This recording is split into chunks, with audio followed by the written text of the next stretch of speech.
Hi, I'm Sarah Aviva, and you may have seen me on episodes and TV shows such as Lucifer, iZombie, Supernatural, Unreal, Ice, Aftermath, ... You can see it all on IMDb. And you are listening to Kneel Before Pod. Kneel Before Blog presents Kneel Before Pod.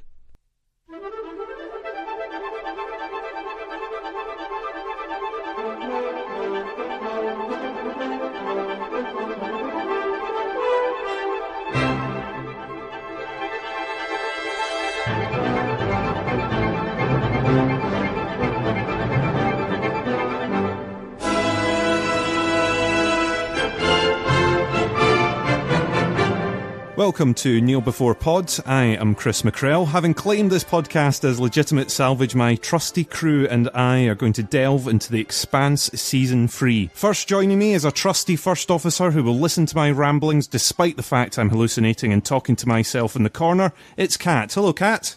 Hello, and in fact, I probably will put you in your place more than once, as a trustee first officer should do, yes. As you should. Pull me up whenever. You know, I'm not very good at this. I was never meant to be captain, it just happened by accident. Also joining us is the man who steers our podcast ship back on track and plots a course away from anomalous introductions. It's Aaron. Oye, Beltalowda. Nice. Oye, Beltalowda. Sasake. How are you both doing? Good. Very good. Very, I've been in an Expanse mood, like, all month. It's crazy. Everything about this season has me just reeling. So yeah, very good. I'm doing okay. I've been told how much of a fan Kat is, though, so I'm not, I fear what paths our ship is going to tread here. But we're not going to have a mutiny, are we? No, we're not. But it just depends exactly how much of a fan. Oh, we'll see. We'll see. We'll find out. We'll definitely find out. Me, meanwhile, I'm just hallucinating. I've spent a week at the Edinburgh Festival, so at this point I'm pretty much seeing anything, and I can't quite tell what's a hallucination and what's real, because the two kind of blend very well together during the Fringe, so it's very weird. You sort of see someone dressed up in wearing only blue paint, running around the streets, and you don't quite know if you're dreaming, hallucinating, or, you know, if you've just had a very weird coffee. So I mean, it's probably a protomolecule person. It could be first sighting of the protomolecules at the Edinburgh Fringe. No one notices, and they only give it 2 stars. It's one of them. There is a show for everything now, so it won't surprise me. It'll be next year. It'll be Protomolecule The Musical. Let's put money on it now. And if it isn't going to be a thing, I think we could make it. So we can make it a thing. Yes. Okay, as always, before we dive into our feature for this episode, it is time for us to say what we are kneeling before and rising against. Who wants to go first with the rising against? I'll go. It's a controversial one. Oh, okay. Well, since I wasn't available to record for the podcast episode we did on it, I'm going to chime in and say I'm rising against Ant-Man and the Wasp. Oh. I hated it so much. Wow. I haven't felt this, like, affronted by a Marvel movie since Iron Man 2, which, again, is, I suppose, a controversial opinion, but yeah, I just left the movie theater just shaking my head. Not a good time. Yeah, I mean, I didn't come out having sort of negative feelings about it, but I wasn't sort of jumping for joy like I was when I came out the first Ant-Man. I really enjoyed it. I thought it was something really different and really fun and a bit exciting. And but this one, it just sort of kind of played the same beats a little bit. It's still a fun watch, I think. I'm not as far against it as you, but I think it's not... it's not as different as the ones before. It's kind of one of those ones that's sitting in a grey meh area for me. Very, very meh. I think the biggest problem I had with it was that, like, the plot felt very murky, and, like, it was just mired in, like science-y jargon that means absolutely nothing. And they just kept coming up with more of it. And so at some point I started tuning it out. It's like, I just don't care what you're saying. I really don't. It doesn't seem like you're caring about what you're saying, so that's nice. Yeah, I don't know. How about yourself, Aaron? Have you had a chance to watch it yet? Well, do you know, I haven't. I must be the only person on the planet who's not even seen Infinity War yet. So I'm slightly How has behind. that happened? And I think I've been told I can watch Ant-Man and the Wasp without spoiling Infinity War as long as I leave before the end credits. But it doesn't seem important. When I catch up, it'll be Infinity War first. So yeah. I would definitely watch Infinity War first, just for quality reasons, actually, rather than anything else. I don't think Ant-Man and the Wasp isn't going to spoil plot for you, but yeah, I would watch that one first. So I've got a bit of a dubious rise against that Craig wouldn't let me have, but he's not here, so this depends entirely on your acceptance. But I want to revisit The Handmaid's Tale season 2, because I think I liked it even less now I've gotten through all the way to the end. I watched the last episode this morning, and yeah, I really did not get much out of this second series at all. In saying why, I think, well, firstly, on the most important stuff, I honestly don't believe that they managed to say anything that Margaret Atwood didn't say in series 1, and themselves in series 1 as well. They went down a purely emotive route, and I think they did do that well. I think there's the direction of the emotions on the scene they do present you with enough to get upset about, but in terms of linking it together with a coherent plot that was self-consistent, even I don't think that happened at all. So I'm going to give it. I think if you wanted to watch the emotions of it alone, I think you will not agree with me. But because I've been sort of trying to analyze it and look for the message, which is what I feel obviously we were getting with season 1, it was definitely a message piece that it didn't follow up with that. So what I was looking for was definitely not there. Now, unfortunately, this is a program I haven't watched yet. So I can't comment. But Kat, have you watched The Handmaid's Tale? I haven't. I have a confession to make. So for years, The Handmaid's Tale has been, on my to-read list for absolute ages. And since the show has come out, it's jumped up my list. But the very concept of it gives me anxiety. And as a woman in these dangerous times where, we are revisiting concepts and rights and freedoms that we have won, that, it's very much the message of don't take the progress we've made for granted, because it could all just go right back. And I don't know that I want to watch it, because the world sucks enough already, you know what I mean? So I haven't seen it yet. And at some point, I'm planning to, but I don't know when that will happen. I don't know when I'll feel like it's the right time. So, question mark. Yeah, I'm a bit like you. I've got it sort of on the to watch list. I was chatting off the podcast earlier on about how many things are sitting on my to watch list. It's a bit too much, but I'll get there. Once I retire in sort of 2072 or whenever I'm allowed to retire, I'll finally get round to watching all these shows. I think that'll be my chance. I am rising against this episode. Changes to the Oscars to include a category for popular film. Hear, hear. Yeah, my rise against it is mainly because I'm kind of sitting there thinking, well, how come popular films are not allowed to win Oscars? When was that a rule? Why do we need a category now that says, okay, popular films, sorry, you can't win a main Oscar, you've got your own little category in the corner, and you be happy with that. Absolutely. That's my 2 cents worth. Well, I think it's such a desperate attempt for the Oscars to get more views, and if they're not getting any, then arguably they don't deserve any. You have to be providing something people want, and if you're not, it's time to move on. But they're not going to let go of that. They've got too much money to make, so they have to get all the people watching other films to come and watch them. It is a bit desperate as well, I think.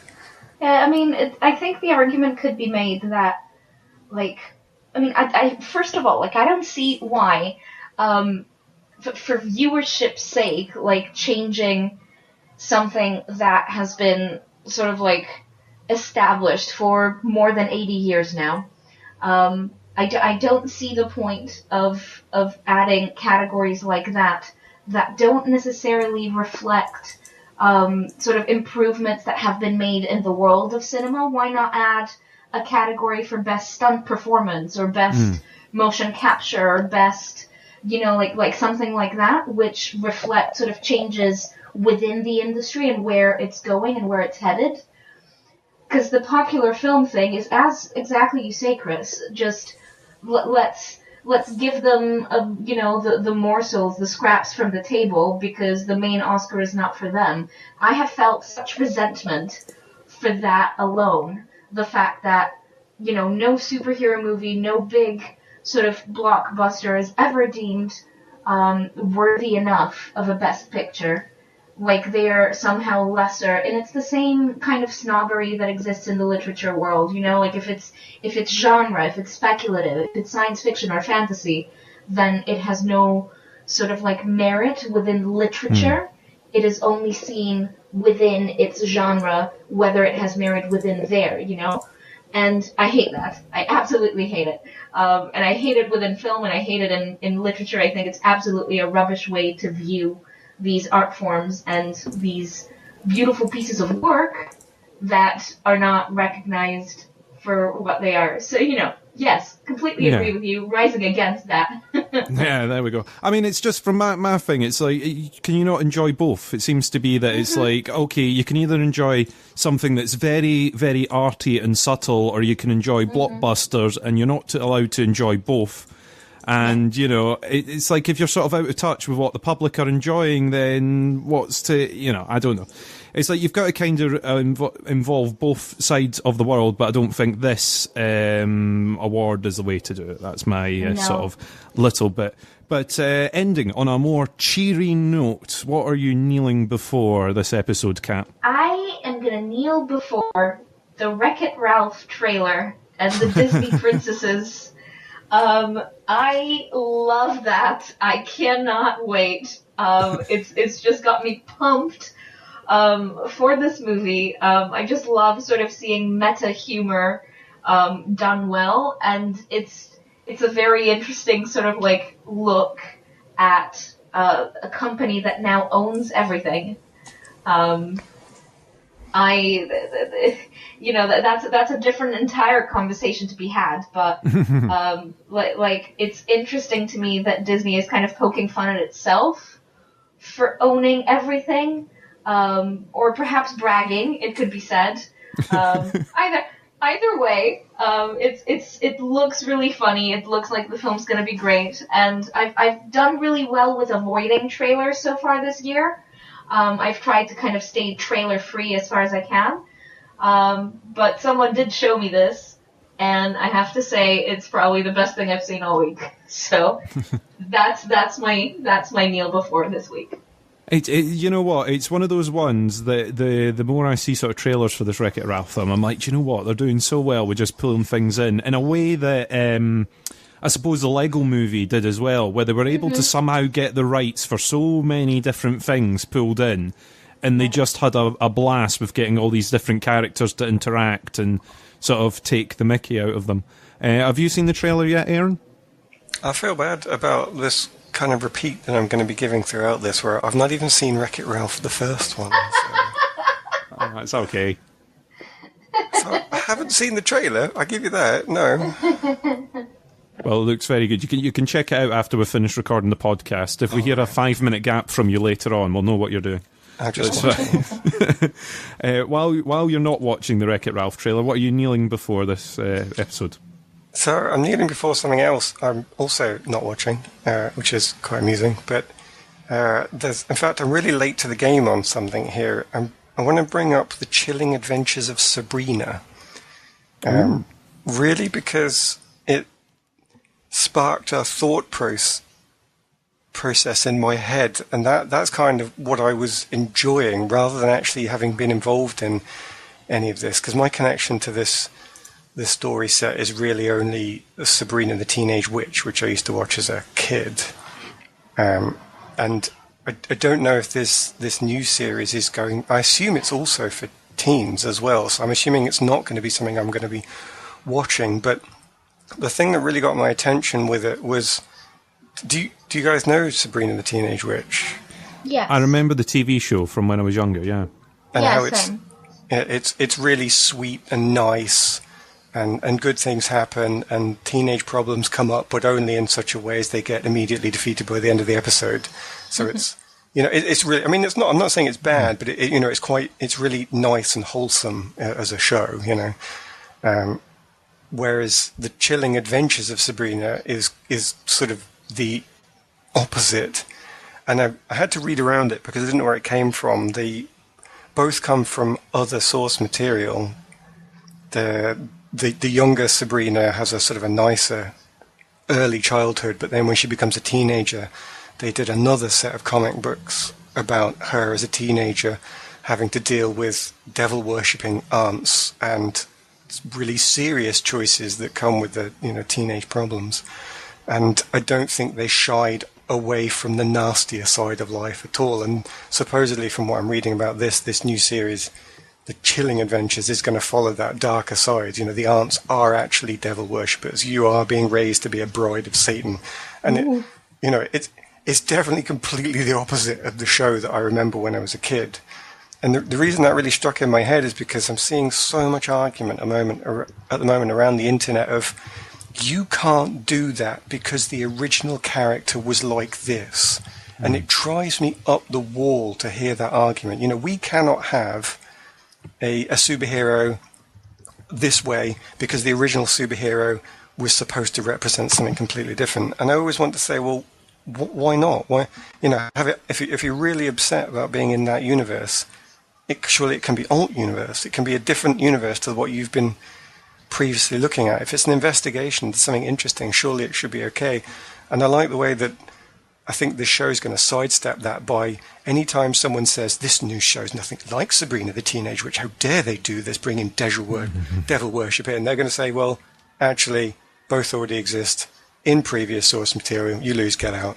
And that just makes me feel happy, I think. I don't know why I like that, but maybe I'm just evil. Yeah, I don't know if the original show would play as well now, if they were just to put it out. I don't know if it still airs, Sabrina the Teenage Witch or anything like that. But this one does sound interesting. It sounds sort of darker and a bit different. It's written by a guy that's written for Marvel Comics as well. He wrote Riverdale, Yes. which is up on, I think it's on Netflix in the UK, if I got that right. Can't remember. But yeah, so it sounds, definitely sounds interesting. Kat? Yeah, I have to say, I've not really been paying attention to like the Riverdale sort of side of things. It's not really my cup of tea. I was never really into Archie, etc. So I'm like, that's fine. But this stuff I'm kind of really interested in. Like you say, like I'm of the opinion that like if you're not gonna bring something new to an adaptation, then why do it? So if you're just gonna make the same story again, what's the point? It's already been made.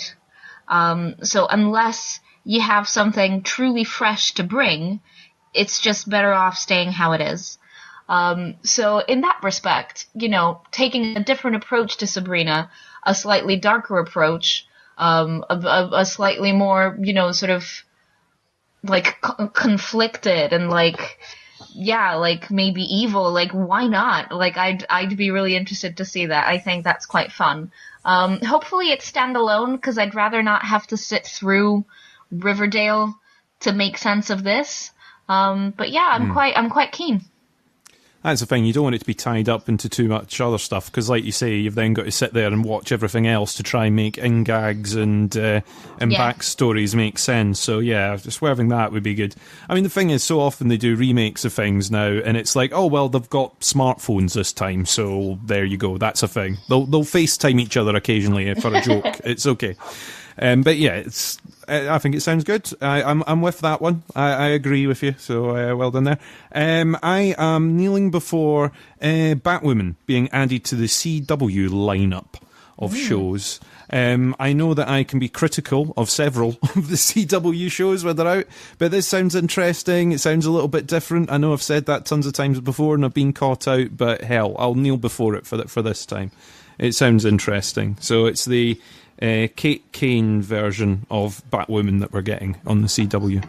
Speaking as someone who's dropped all DC shows now, I think, well, certainly in that universe, if not Black Lightning, I guess, but I'm back intrigued by this new character. I don't know where they're going to go with it, because I have this feeling that the Arrow's already done all of the Batman storylines, not in terms of the characters, not in terms of the the specific source material, but in terms of all the emotional plots and all of the emotional development and all of the moving from a street crusader through some darker choices to see if they want to stay on the right side of the law or not. I don't know what there is. I have this fear that, well, there must be something, but the problem is I can't put my hand on what it's going to be.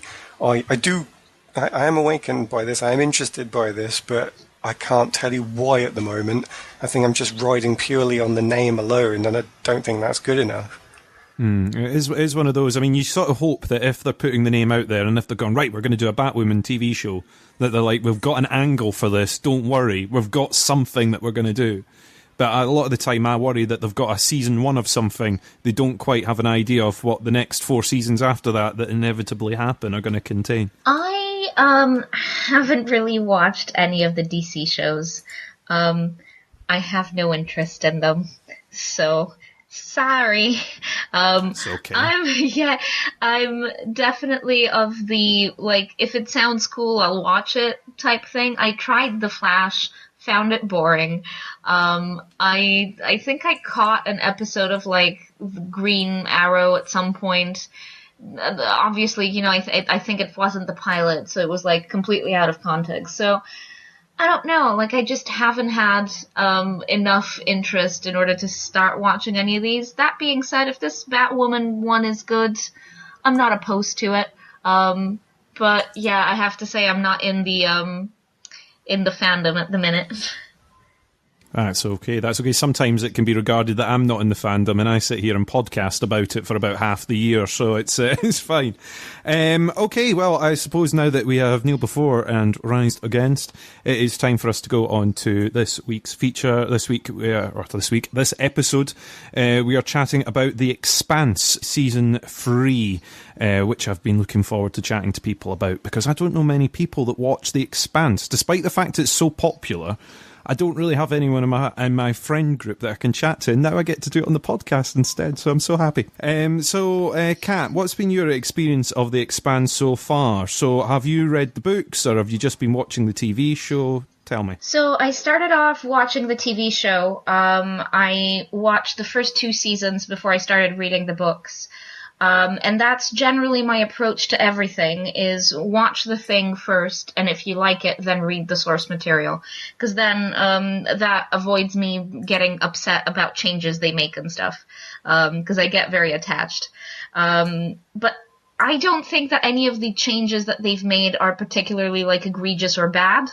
It's actually, like, it's one of my favorite things about the show is how different certain people are, and how like little things that have been changed for the show, like, give it more cinematic oomph, which in the book, like, there can be some really long, like, quiet, prolonged scenes, whereas in the show it's all just like go, go, go, like, it's all quite rapid fire and action based, which is really nice. It makes for really good television, in my opinion.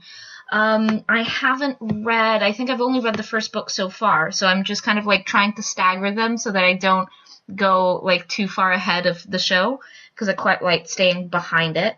But yeah, so that has been sort of my foray, was when the show won the Hugo, that's when me and my friend Athena, we started like watching it again and like, sort of paying attention to it, and we got really into it.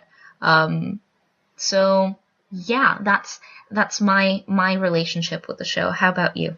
See, you had a little bit of control, and you read the first book, and you went, "Do you know what? That'll do just now." And then I'll watch the TV show. On the other hand, got to the first book and finished it in rapid fashion, and then quickly devoured what was remaining, and got all the way to the end, all the way up to the recent books.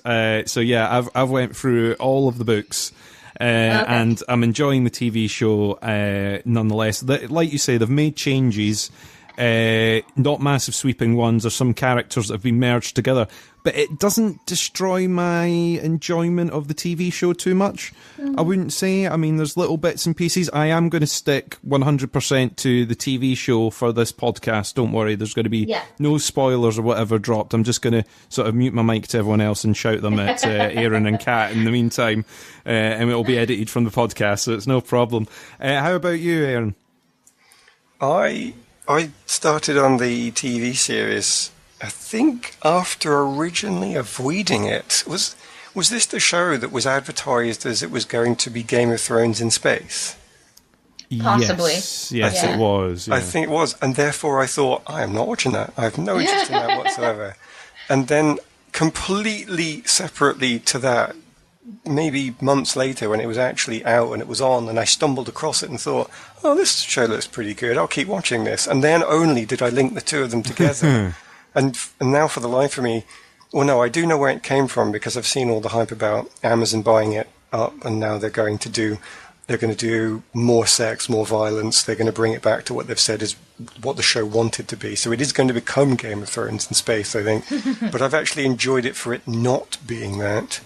And I've not read well, no, that's not true. I read the first book and stopped there. As I understand it, the first book takes you about 3/4 of the way through the first series takes you about 3/4 of the way through the first book, or something like that.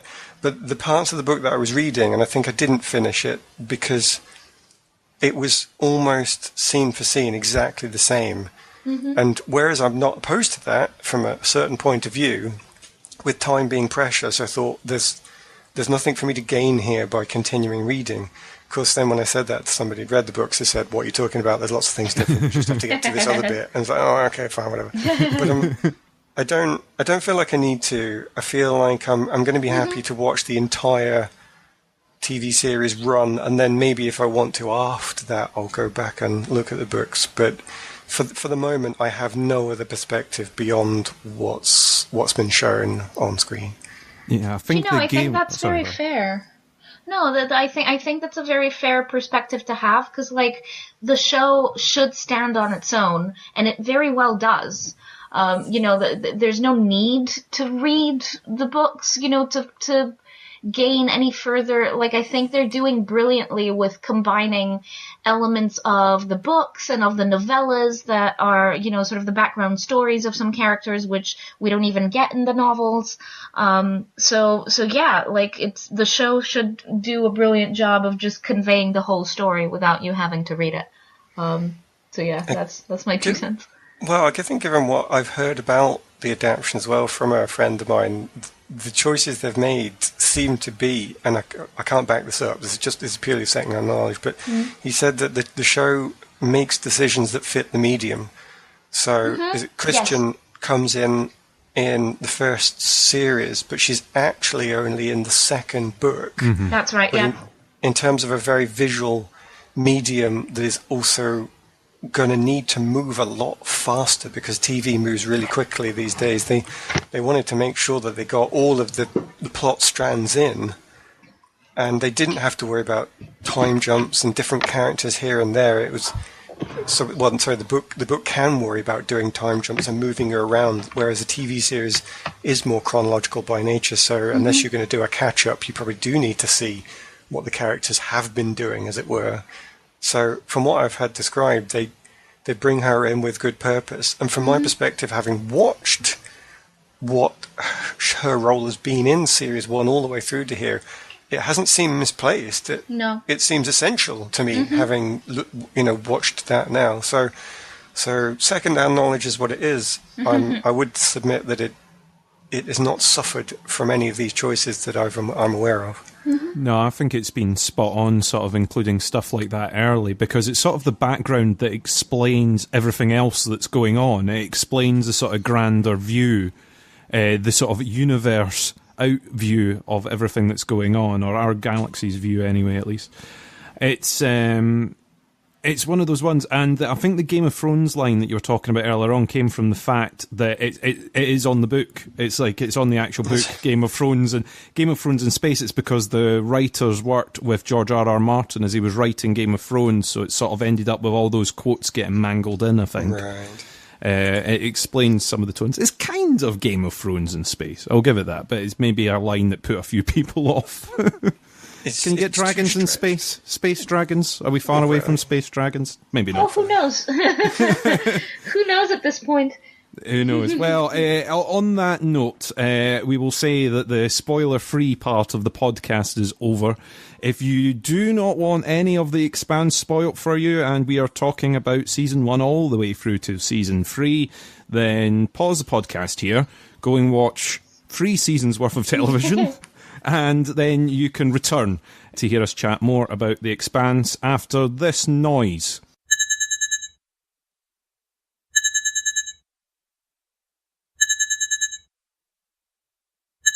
I've got no idea what that noise was, but there it is. And now we can talk freely about everything. And, you know, when I was making the notes for this podcast, that's right, there are notes, I was struggling to come up with sort of a way of doing this almost coherently, because there's so many arcs fitted into this season. It feels like there was about 4 seasons worth of television condensed into what I watched. Was it just me that felt like that? No, absolutely. Agreed. There was like a whole political plot on Earth that could have been an entire season of some sort of West Wing-esque future drama, with space battle wars going on the other side, and sort of strange, creepy experiments going on the other, some sort of psychological horror that you could do on the other side. So I don't even know where to begin. Do we want to start with events unfolding on Earth and build out from there? How do you feel with that? Got to start somewhere. Got to start somewhere. We might as well start at home. Let's go with that. So we've got all the plots that were left over from Season 2. So you've got the crew are handling the fallout from Naomi's confession at the end of Season 2. You've got Bobby Draper and Koiter, and they are all on the ship after Ehrenreit's double cross. And then you've got a declaration of war between Earth and Mars. Have you been enjoying the sort of political angle that the show's been doing, Aaron? No. This is my weak part of the show, I think. It has seemed like they've had to cut so much out of a political story to fit it on camera that it never rang true for me. And I think that's a shame, because the events that are going on were themselves extremely believable, but they were so narrow in focus in a way that you couldn't possibly see being actually executed in that way, that it felt like a failed representation of something ridiculously important that could easily be going on right now. And I think purely because they've got the UN as the main player on camera, which is at the moment this huge collection of people that moves so slowly because it's 190 however many nations. And I can imagine that over time this has obviously become different, and it's become more of an efficient body because they just have to have done so. But then when you go out and you see the guy giving speeches, you do seem to see representations of lots of countries. And yet you've got this Secretary General that doesn't need to speak to anyone other than this one advisor. And I can believe that somebody could be sitting on someone's shoulder influencing them. But the idea that they never have to speak to anybody else in the UN to come to any form of agreement, decision, they don't have to talk to them, they don't have to discuss it with anybody, that you don't even see them other than the meetings where the guy comes out and just says, this is what's going on, and everybody either claps or boos in this big UN area. But this is where perhaps the book's knowledge is necessary for me, and if that's true, I then still don't like it because I don't feel like I should do my homework. But to me, the Secretary General is an emperor who has one advisor, and he is ruling the earth with an iron fist.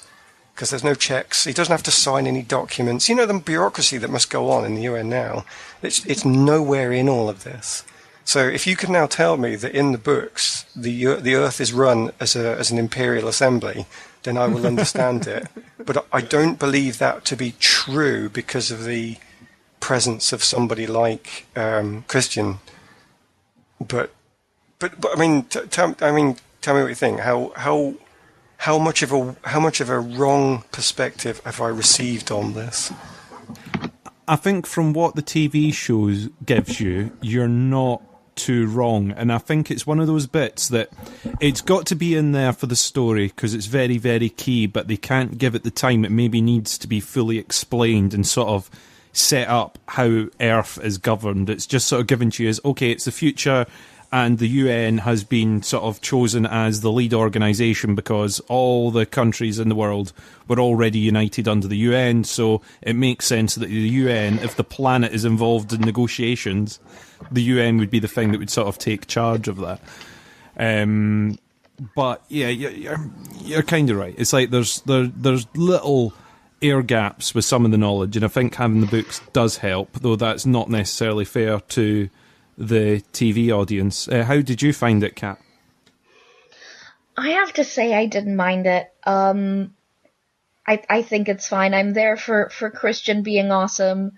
I'm there for Anna being awesome. And just kind of like shaking my fist at Esteban being ridiculous. An absolute, what does he call him? I think he calls him like a bobblehead at some point. Just like, yeah, just like, well, he absolutely is. Like what I find really interesting, which we don't really hear about on the show at all, is, just like Esteban's story, like how does a man like him end up being president of the UN? How like, especially because he came from like an activist background, and it's like, okay, like I'm actually really interested in his story, which we don't really get. But yeah, I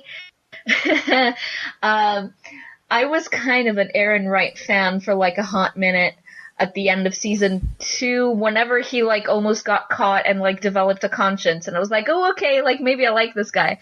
And then he just like completely did a 180 and was like, nope, I'm gonna be evil now. So just, yeah, it's just been a whole season of that, to be honest. I didn't mind the sort of like perhaps unrealistic aspect of there's no bureaucracy, there's not enough bureaucracy. It's all in favor of, sort of punchy, visual, action-based storytelling. I feel like if there was more of that, then it would be slower. Perhaps if it had its own season, perhaps if it had like all of its West Wing glory to sort of expand that sort of storytelling, and that would have been fine. But having also the war in space and like the protomolecule stuff, and then later like the ring, and then just like everything that happens inside the ring, just like there's a lot. There is absolutely a lot. And it would take more than one season to tell all of this. So to me it's fine. I found that the balance was okay. I think it's... Sorry, I'll let you go. I was just going to say why I was expecting more, I think, of it, is because of the way season 1 opens, episode 1 even. The very first thing you hear from this show is an economic reason why we shouldn't help people in trouble. And then it's backed up with a very scientific explanation of why that economics is true. So they go into this fine detail about, do you know how much it would cost to turn this ship around and put the brakes on?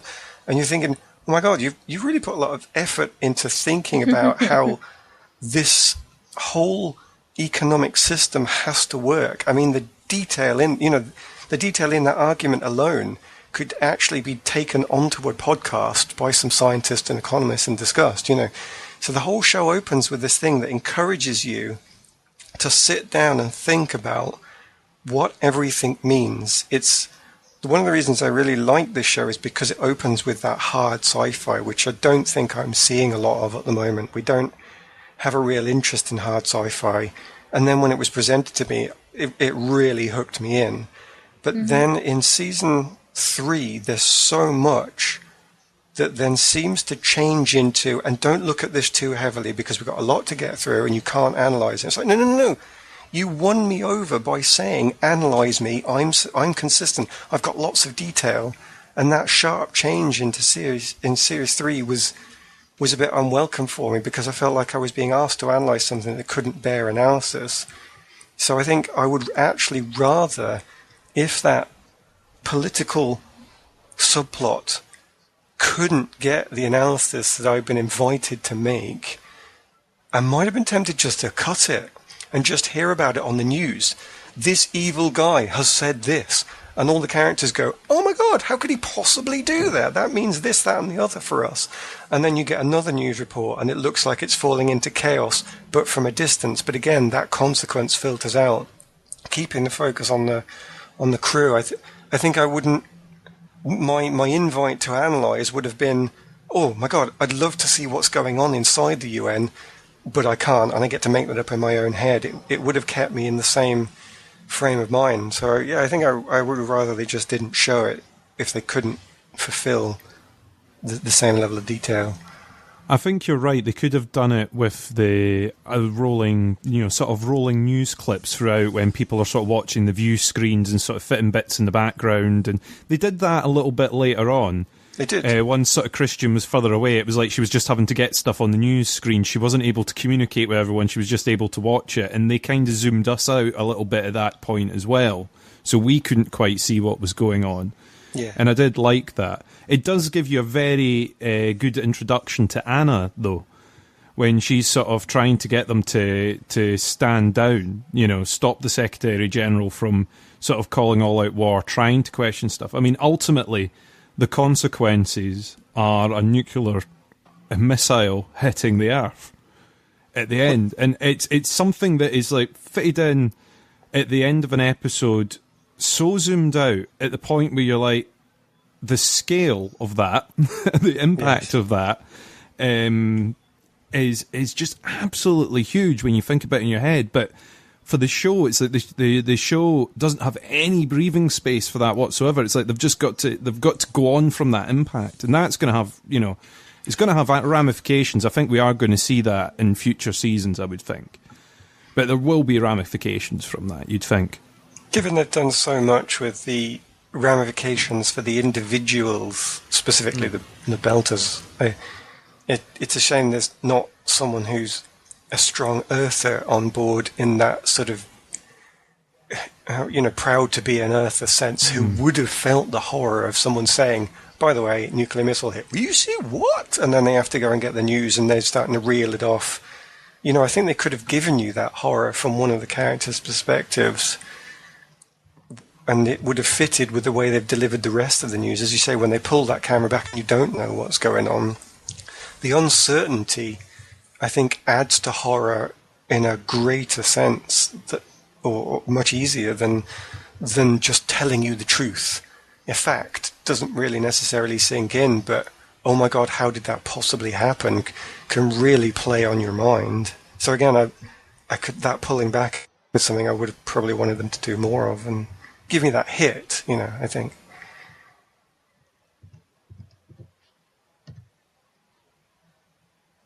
Have you got anything to add on that one, Kat, or will we? No, we can move on. I completely agree that. Yeah, I really like this sort of like analytical look. I have to admit that I don't approach stories with that analytical an eye. So it's a very interesting perspective. Ah, there you go. There you go. Can I you hear that, Aaron? For a change, we're interesting. Gotta be at some point, I guess. Well, We've found the one. We've found the one. I know. Just get a listener like that as well. There you go. So there's one more thing I want to put in just because I felt strongly about it as well, just where we're on the subject before we move on. The Secretary General, I haven't memorized his name, but I think he must have been Esteban. Are you saying Esteban? Esteban Sorrento Gillis is his surname, yeah. Right. I've just picked him as his job title, but Yeah. I had trouble with him, which I think also stopped me enjoying his scenes because I felt I was being encouraged to analyze, although that might have just been my own head, but I couldn't see how he turned. I do not understand how the person who was a strategic, cold-hearted, thinking activist turned into a lily-livered, indecisive leader of the Secretary of the UN. I don't understand how those two characters can be the same character. And I constantly kept thinking, show me who you are. Show me why you changed. Show me what caused this. What's going on? And they're not the same person. And so because I'm spending all this time thinking, there's a reveal here. Are you going to give me the reveal? And then I feel like I don't get the reveal, but then I'm still thinking about it.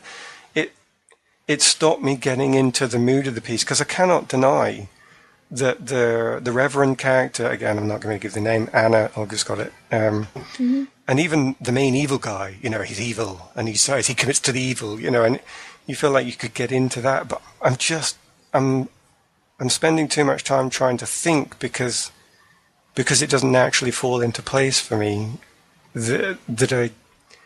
once I couldn't get behind his character, once I couldn't get behind the UN, it all felt like it wasn't playing out in real space for me, I think, and his character was a big part of that. Fair. I think sort of Ehrenreich, fair, absolutely is a fair analysis. Mm-hmm.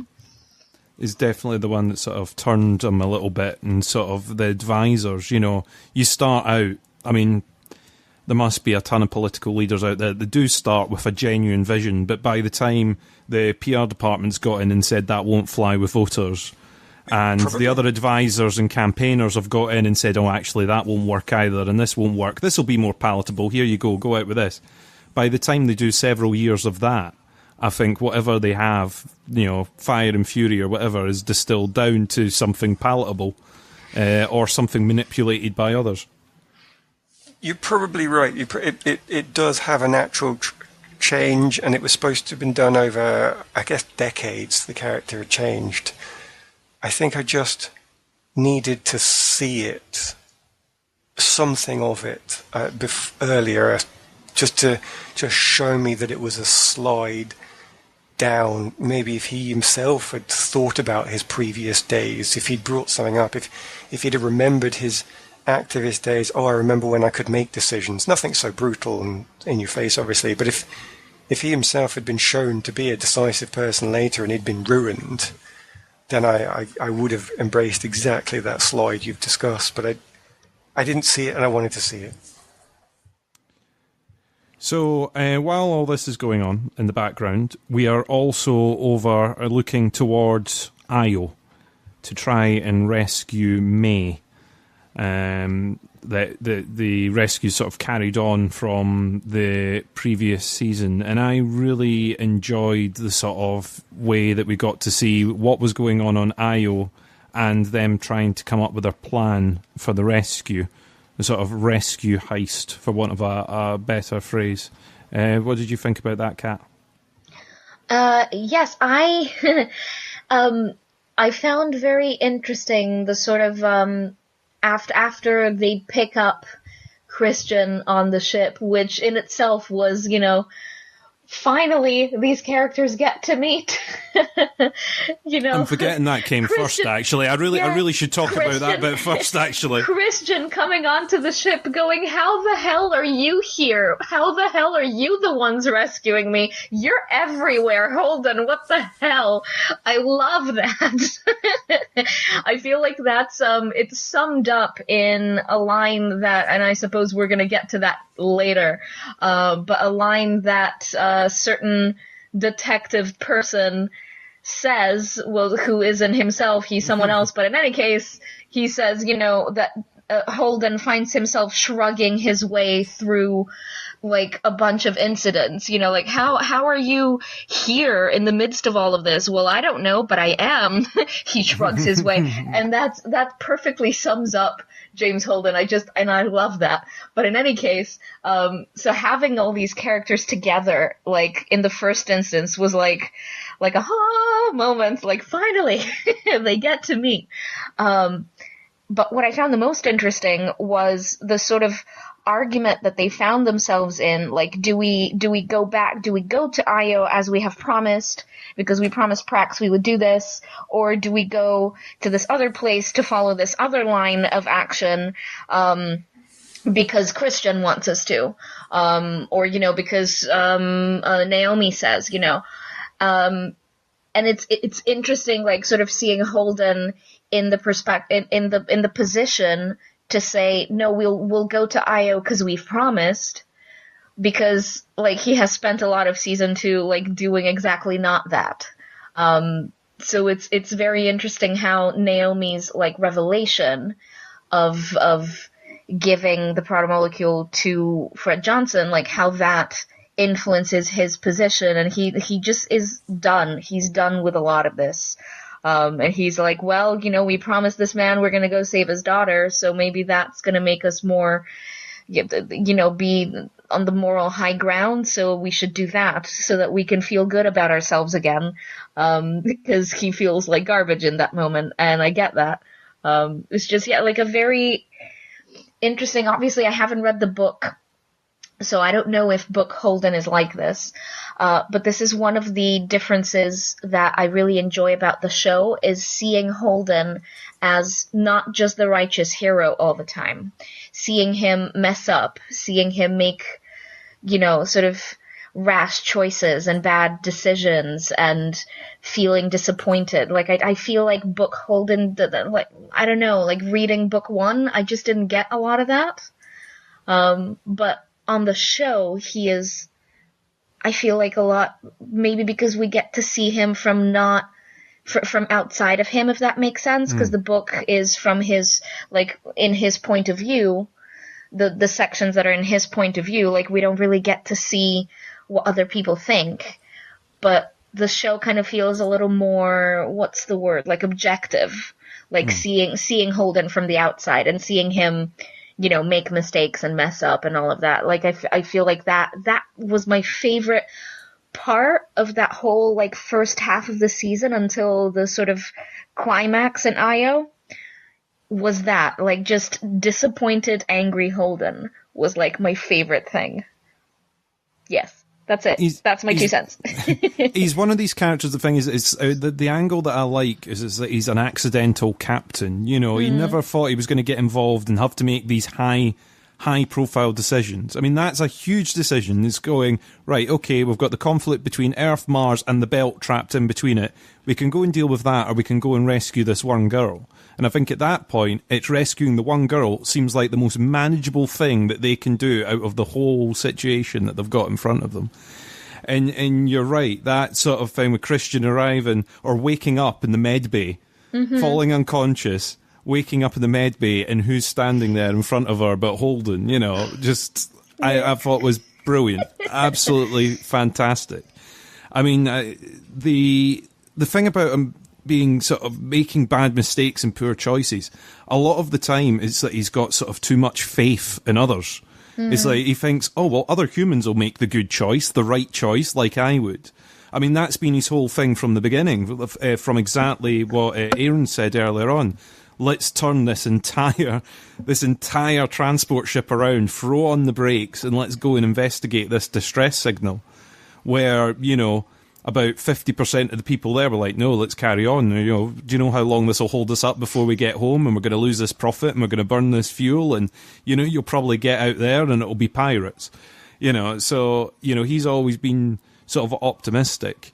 The books later on do feature chapters from other characters' point of view, so you do get to see different sides of Holden and exactly what you were saying, sort of other characters' views of him.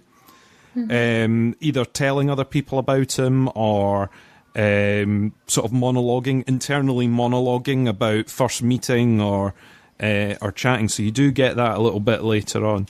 But yeah, he is one of these people that sort of just sees the better side of a lot of people, and I think it's when you see that illusion getting shattered for him on a regular basis, going, well, surely the nice scientist man took her away and rescued her. Oh no, he was evil and he was experimenting on her. Okay, well that's supposed. Well, at least you destroyed the protomolecule by sort of firing it into the sun. Oh no, you've given it away. Okay, all right, okay. And I thought I trusted you. Okay, and that's the bits where you just see him slowly getting shattered to pieces. Any illusion that everyone is making the choices that he thinks they should, and you do see him being a bit of a broken man. Aaron, what about you? I think that this is also where I got my favourite stuff of the whole show from. And even if it didn't necessarily even if season 3 didn't sit necessarily so well with me as maybe some of the other seasons, it's the stuff that goes on the ship with the internal politics of their own friendships that is what I've come back for. And my highlight character and moment is not necessarily Holden, but it's still deeply part of the crew. My favourite bits is Amos and Prax, I think. Yeah. The two of them developing their friendship because they're so opposite. And yet these crew full of completely opposite people, I'm a military Martian, you're a trader, I've got the strong connection to the belt, well, I've got the strong connection to the people that you hate. And when you look at them, they should be killing each other. And sometimes they almost do, they get to that point, but they always come back around. So they give you this family angle as well as people who are deeply involved in the politics to the extent that Naomi doesn't fire the weapon of massively mass destruction into the sun. She does make that choice. So that's definitely the strong part. But I will pick out, those two characters, Amos and Prax, together as my favourite bit. Just for that line when Amos repeats, "He's my best friend in all the world." And it's said so matter-of-factly in that it's just true. And you know that Amos hasn't made that decision rationally in his head. He hasn't thought about it and gone, well, I've not known him that long. Honestly, we don't send Christmas cards, and I only just met his daughter briefly. He hasn't done that analysis. He is very much, that guy said that I was his best friend in all the world, and we did go through the rescuing his daughter in his head without processing it. That's just the way it is. That is now. Oh, we could talk about Amos for. Yeah, we could talk about Amos for 20 years. Swear to God, his character journey and his getting to know him better is genuinely, I think, the best part of season 3. It's fascinating to me. But yeah, we could talk about that for a long time. I mean, the thing is, through his chats with Prax, and then also his, I know we're skipping way ahead by talking about this conversation, but his conversation with Anna in the sort of season finale is, like you say, you just get to know that character more and more and more. I think he's played really, really well. The stuff with Prax was great. I mean, even the sort of rescue scene where he's not tied down the tool shelf right, so suddenly every time the gravity shifts within the ship, these little sort of ricocheting tools and bolts and become bullets rattling about the place. And when you sort of the old movie trick of sort of sharing the oxygen tank going on, I thought was a brilliant scene. I mean, it must have been pretty darn awkward to shoot that as well, but that was That's what I mean by the fact that the show invites you to consider that this is hard science fiction. There's no Star Trek moment where, it's fine, the inertial dampeners will catch that. We'll be fine. The transporters will sort that out. What are you worried about? It's got a disease. Oh, they'll cure it in the middle of the transportation.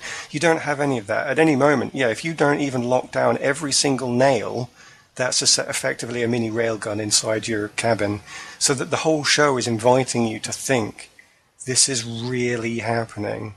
And that awakened me to some of the things that I didn't like. But equally, every single time they do something like that, even the conversations Prax has about the plants, I was listening in on that. I couldn't get enough of that. They do that chat where they're coming in and is it Holden saying, look, all the plants are fine, and Prax is going, everybody is already dead and they don't even know it. And he starts going into explaining why, and I thought, oh my God, I didn't understand any of that, but that made so much sense. And you believe that he's a scientist, and therefore that belief gives me a trust in the show. That trust in the show lets me believe that the mysteries are real. So it does add something really important to me every time they do it, and that's why I'm still in. That's why The Expanse is still a show that I love. I just really enjoyed Prax in this season as well. I mean, we were talking earlier on about a broken Holden, the scene where he's destroying and taking lumps out of the coffee machine. It is in pieces all over the place, and Prax simply chimes in with, "You should try tea." Was just a line that had me rolling about. I absolutely loved it. And the fact that the show's had time, as much as they've been covering all these grand things, they've had time for the sort of relationship drama within the ship and this small family that when you fall out, you've got about 20 metres to the left or 20 metres to the right you can go. There's no avoiding any conflict with people.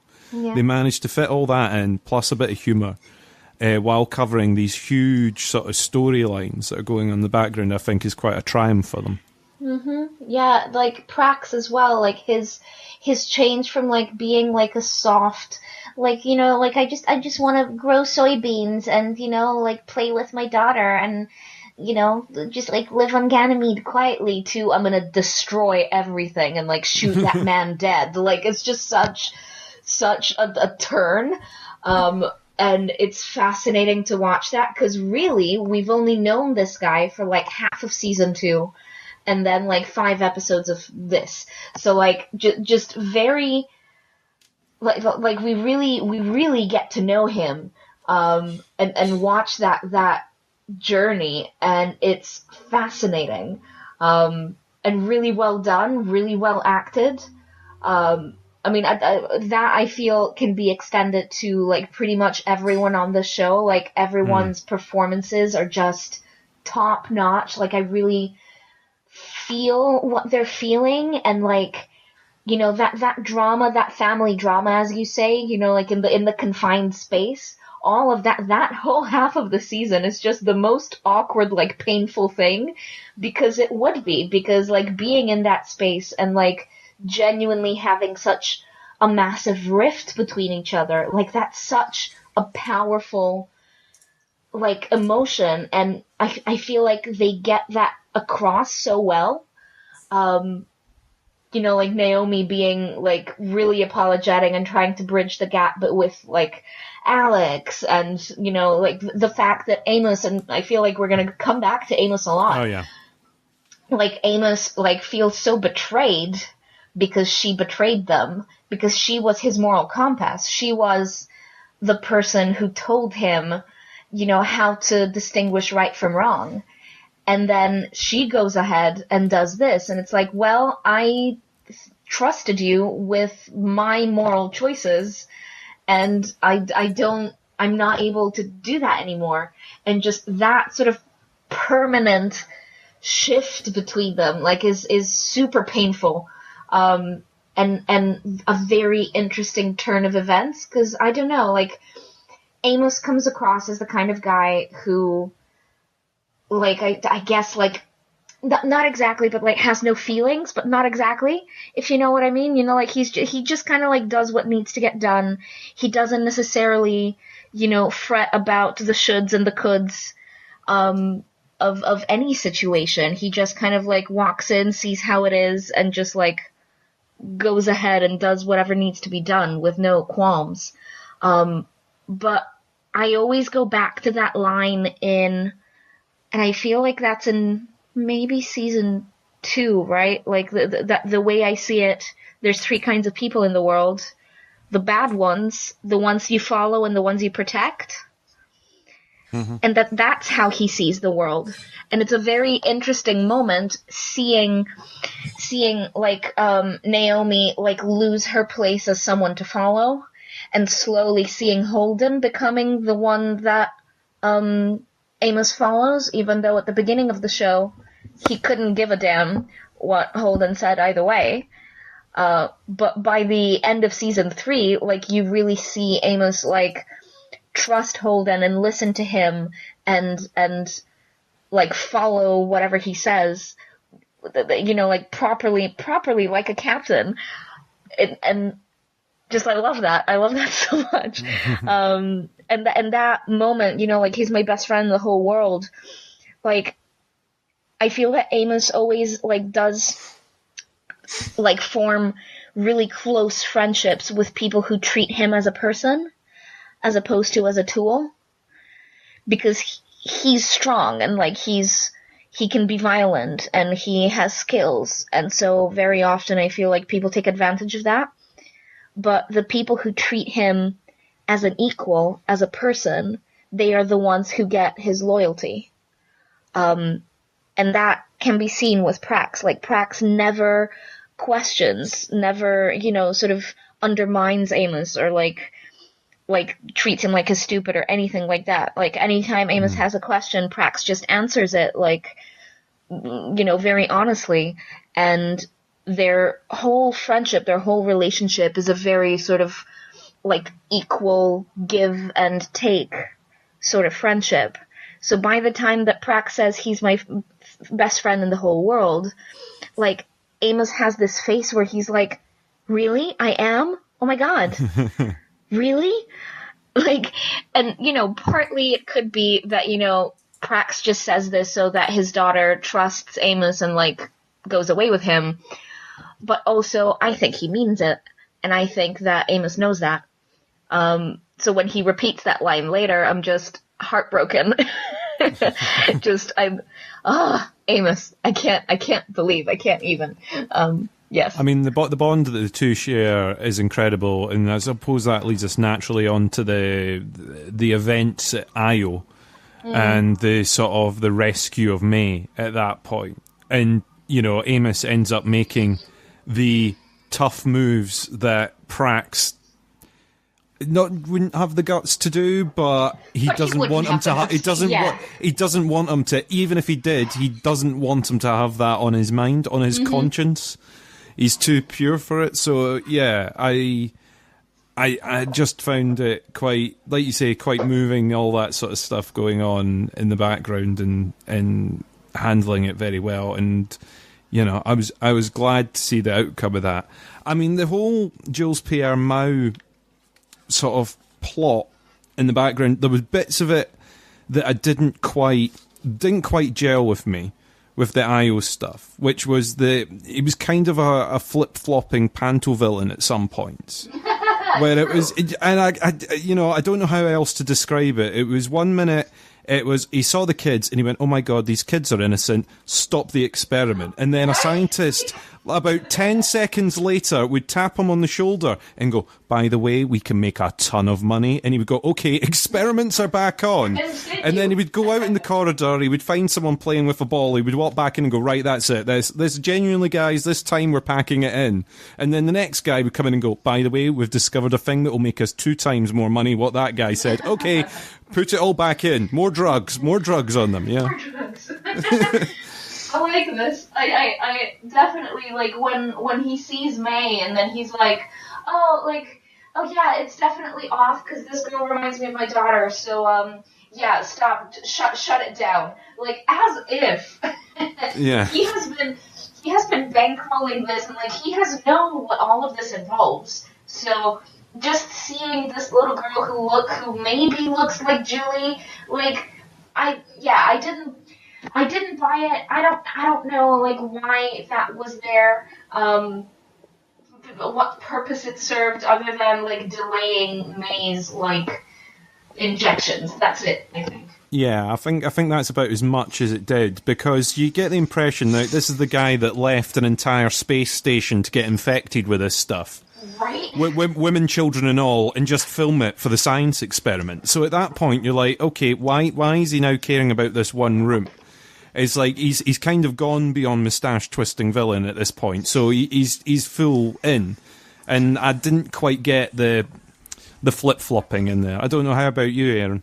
Well, I just admit, I find that probably one of the most interesting things that we'll end up talking about, because everything that I think Kat said about Erin Wright, I've thought about Jules Pierre, and everything you've just said about Jules Pierre, I think about Erin Wright. Interesting. Okay. So it just goes to show you how subjective this can be and how much you add yourself, I guess. But to throw my side into that, then, Erin Wright to me had no motivation other than he was told he was evil and he just remembered. He'd forgotten for a bit, and then he remembered. So it's like, oh, brilliant, I know what I'm doing now. And he goes all sassy at the end when he gets caught and throws his one-liners out there, you know. But I don't really know why he's doing this. Did he want power? Did he think he was going to step in? I mean, I don't know. But he had his badge and he did what he needed to do with it. But I thought the opposite then of Jules Pierre, because this guy was somebody that I did believe was affected by guilt, in that he could quite easily write off his daughters to his company needs because he'd got a purpose that I didn't see Erin Wright had, because he honestly seemed to believe through some of his chat that this was the end of the human race. This is over. If we don't commit to this, then we lose genetically forever. Whereas Erin Wright was just kind of wandering about. So I totally believe that Mao had a reason for doing what he did, because he had that conviction. And he was even prepared to sacrifice his favourite daughter to that, because it was, well, either I give up my favourite daughter or it's the end of the human race. So much as this upsets me, I kind of have to weigh in here. You know, it's money where your mouth is time. But of course, he's presented with all of this information about what happens, and for the first time, when he goes to Io, he actually gets to see it. I mean, they do show him the video of his daughter, but it's of, you know, and is it Eris? I forgot what this what asteroid were they on? Ceres? Eros. He does get to see the video capture of his dead daughter on Eros, but it's just this image of a shadow in a dark room at the end of an experiment. It's not somebody saying, "Daddy, why have you done this to me?" You know, it's over. So he can sort of, I mean, you can see the look on his face. I mean, credit to the actor. You can see the look on his face that he does think, that's awful. But then he gets over it, because it's not got that immediacy. But then you take him in a desperate trip across the universe, taking away that distance and putting him in the room with these kids. He's never been in the room with these kids before. They are numbers on a sheet of paper to him. He's not even seen their faces. But because he's now stuck out in space and he's got nowhere to go, he has to go to the lab.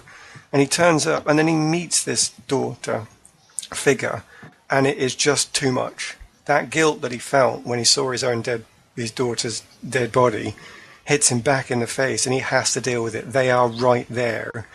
And he gets really attached to this kid because he's holding her hand. And I could believe that would sway him because of that immediacy, of that actual tactile encounter would just throw you out. As soon as you get your body into it, that's when your emotions come in, and that's it, you're out. You can't make any decisions anymore. But the important thing, I thought, I don't know if I misread the scene actually, but I'd honestly thought that the reason he was quite happy to let the experiment fall was because it was failing. And it was this choice between, you can't save your daughter, but you can save this young girl. And if the experiment's failing anyway, then surely you should save the girl. But then the scientist guy, the lead scientist guy, the key evil, turns around and says, massive discovery, the experiment is going to work. And so his ideology kicks back in. And it's like, yes, I did this because it was a matter of saving it's not even just saving the world, it's saving all of humanity. So that kicks back in. And this ideology is the one thing that gets him to turn away from his family connections. So I think his change from pro-experiment, anti-experiment, pro-experiment fitted with the conflict of his soul and his family against his intellect and his reason saying save the human race. I did, and therefore I did believe it. But I've got to admit, again, I'm seeing what I'm seeing on the TV. I've not had any background. I mean, for all I know, it was the money. I didn't. I'm saying I didn't see it that way. I did see this father figure struggling with his own belief system. That's a very, very interesting view. I think when I rewatch this, I'd like to sort of like look at him more closely, because that's a very interesting take, which I can definitely see being true. I think that it was a very short turnaround of moments, so like it would have been nice to spend perhaps a little more time with Jules Pierre, where he's not just an evil an evil douchebag. That would be great, but I suppose, we can't have everything. Yeah, that's a very interesting take, actually. I quite like that. I think you're spot on with some of what you're saying there, and I do think it's a time aspect as well. I think it's that some of these scenes were so close together. Yeah. You would literally cut to one other scene somewhere else, and within the next scene, he was back to, let's put the kids into pods and fire them into space. And it was, or let's crank this up to 120. I want to see what it does. Let's get the readings. So But as you said, I do get what you're saying. It's so many plots all in one series, yes. So and maybe they all suffer that, yeah. I suppose while we're talking about Jules Pierre, also out and about at the same time as this is going on at Io, there is a fleet, an air fleet, floating about for the rings, which includes Clarissa Mao. Mm-hmm. What did you think about the introduction of this character? Right. I struggled with Clarissa. I wanted to like her. I think especially her introduction as like this other person, this Melba character who's like this gifted engineer and things like that. Like, it just got me thinking about, like, because Julie was very good at certain things as well. Like, she was a very gifted pilot. She must have been smart, like in the engineering department. She must have been useful to the OPA in some way. Apart from just like her piloting, and like that, I found Melba's sort of like character just like really interesting. I kept thinking about how like she obviously is very smart and very capable, but her father just like keeps putting her down, and all she wants is to prove that she is as much worth his admiration as Julie was. Perhaps more, because she's more dedicated, because she is on his side where Julie wasn't.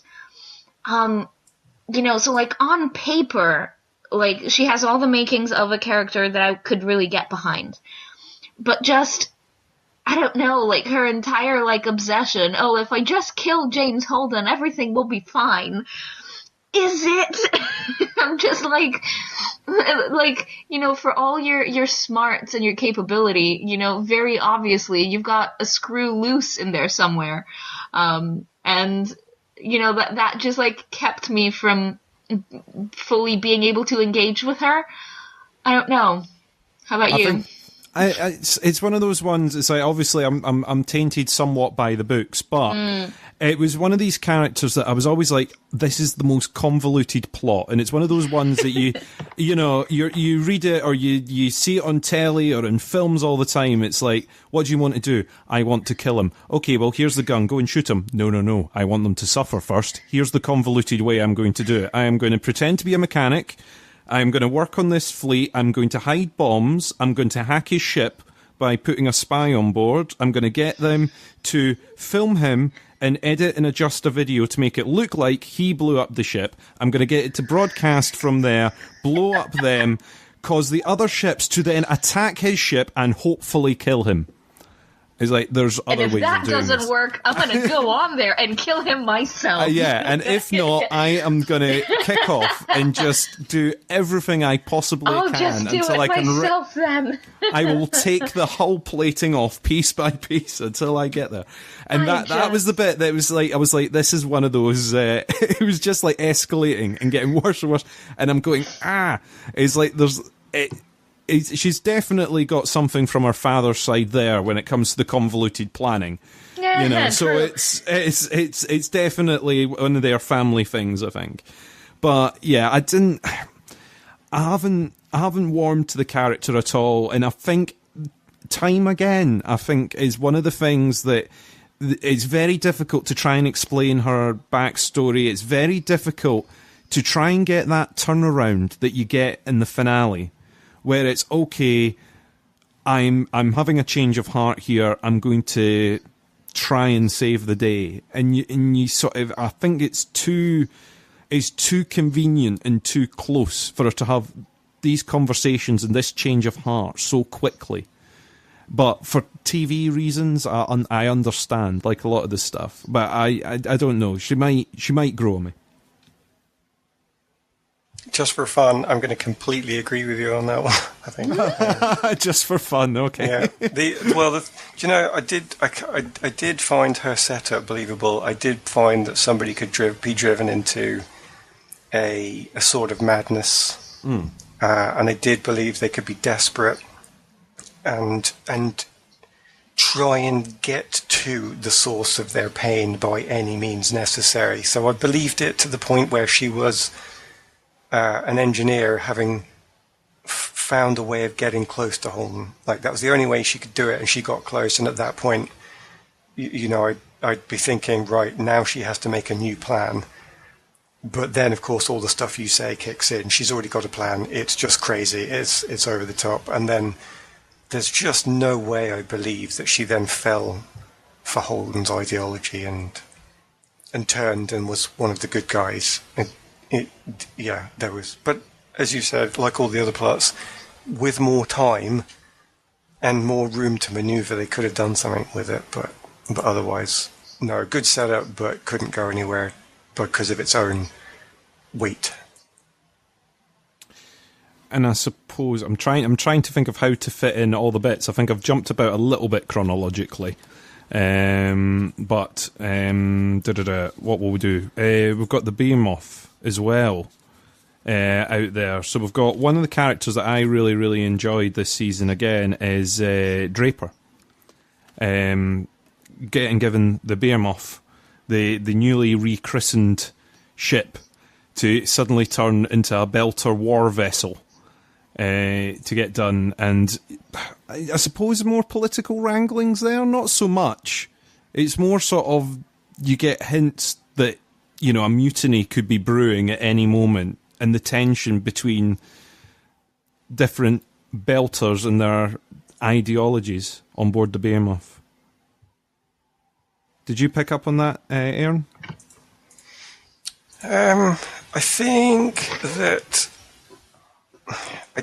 certainly the stuff with the belters coming together was a big deal. I don't think I could really say Draper was a big part of that for me. I did see how they brought her into it. I did see how it made sense, but it did feel like, how do we get Draper into the final plot?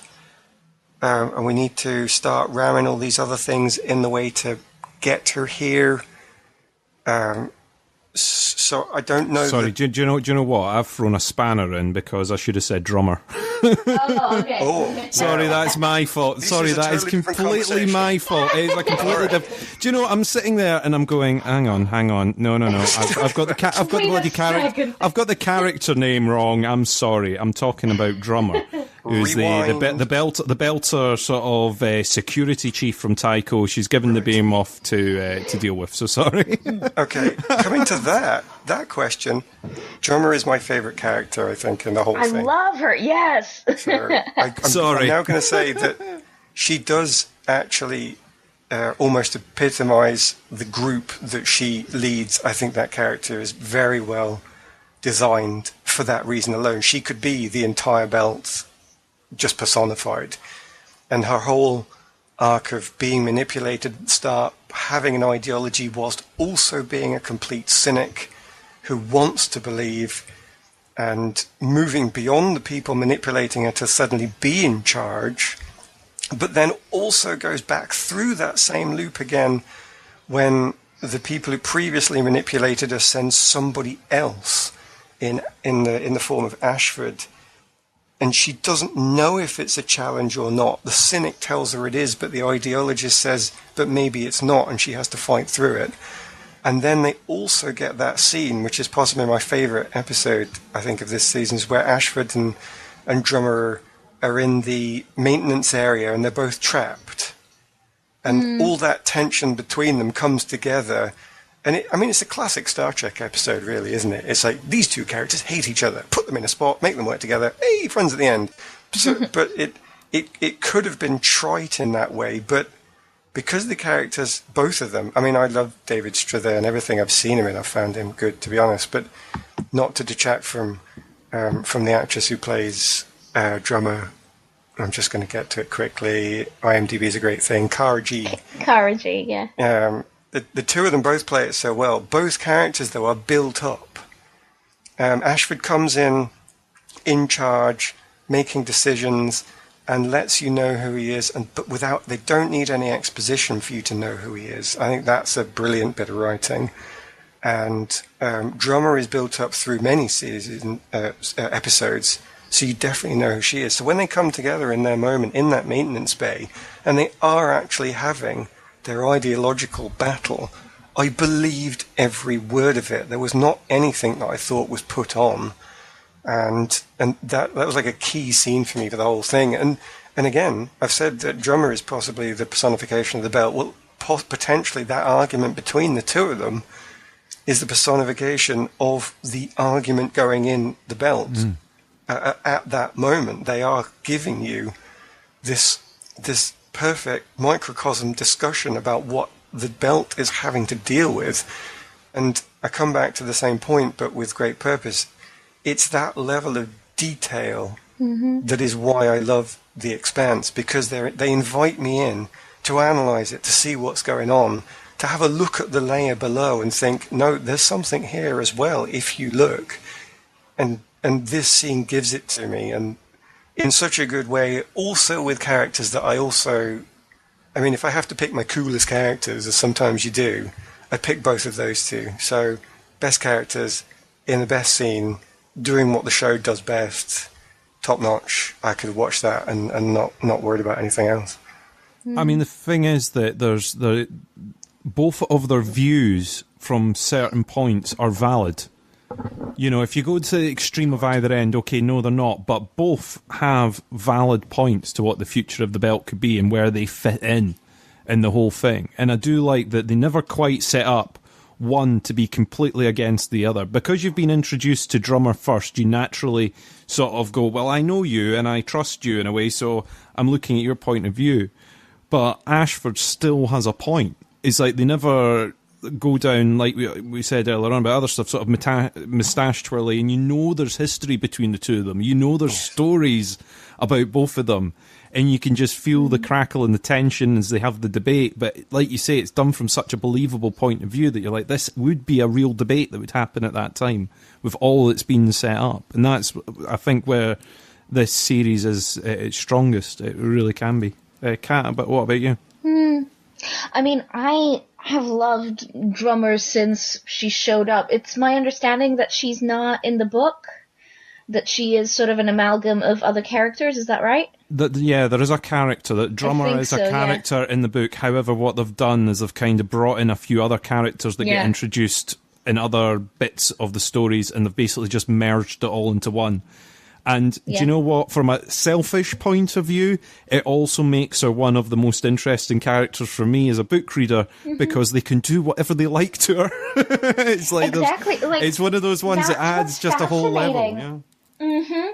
Like, that's what I like I said earlier, like I think that every change they've made, and this is definitely due to the two writers of the books being in the writers' room, making the decisions, helping shape whatever adaptation changes. Like it's all stamped with their seal of approval, and only in favor, I feel, of the story.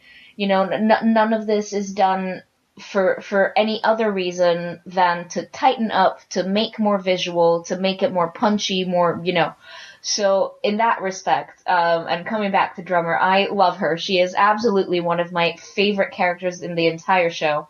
I love her commitment to Belters. Like, I feel that she is, as Aaron said, like very much like an example Belter.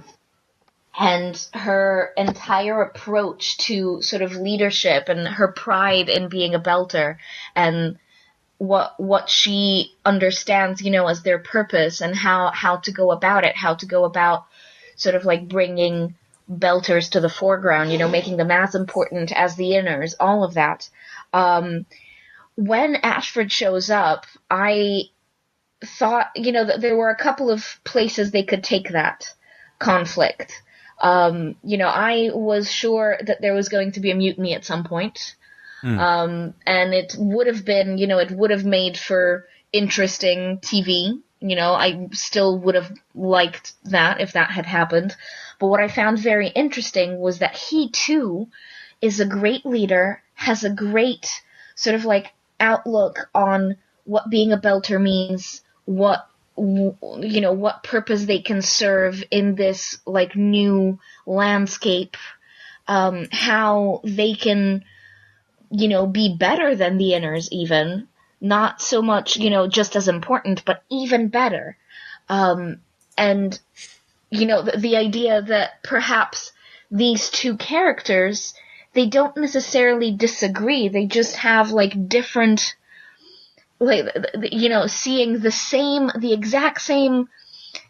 the same thing with different words. And, he at no point, not at no point, I lie. He does undermine her a little bit. But not with the intention of, harming her. Not necessarily with the intention of taking over. Which I found, again, very interesting. He would basically make a better leader, having done this for longer and, having seen a lot more things than Drummer has. But he doesn't try to take over by force. Ultimately, he respects her. And this is even before the bottle episode where they're both, stuck in the machine, etc. I don't know what machine that was. A machine. They're in the drum or something. It's like a harvester, some sort of harvest machine or something. Some sort of truck-looking thing. In any case, I liked him by the end of the season. I think that he's definitely a very good leader. And better than Drummer, I think, especially once the Behemoth is in the ring and all of that. He knew what to do, except obviously, towards the very end with the laser stuff. That not so much. That was very much a human reaction of, what was that Christian line? A hammer thinks everything is a nail. Which is very much the view of pretty much any human, there's this thing, we should shoot it, because that solves everything. See, that part, actually, that's the bit I had trouble with. So the last episode was something that these two characters featured very heavily in, and loved them both, but hated the last episode. I had to watch it on fast forward. I hated it so much. Oh. I just did not like what was going on. I saw it coming, what was going on, not because I'm great at that, but because I think they signposted it so well. They wanted you to see this coming because it has that tragic element to it. So the inevitable battle between them was it sort of needed to happen based on what they've done. But there's so much about it that just didn't make sense to me. And it's again that same thing where, because I'm thinking about it, I can't enjoy it. So he fires the laser and he gets hung up on it, but I don't understand why. He, throughout the entire previous episodes, has been the voice of reason. When the Martians come in and say, this is going to happen, he says, well, actually, you've not thought about it. And when the Earthers come in and say, well, this is going to happen, he say, well, hang on a minute, we're not going to, why didn't you think about this other thing? So when this character, who has been the negotiator, who's been the diplomat, who's been the one who uses the experience of age to sort through all the nonsense and figure out what's really going on, when he is then presented with the final decision, he's like, no, we're doing this.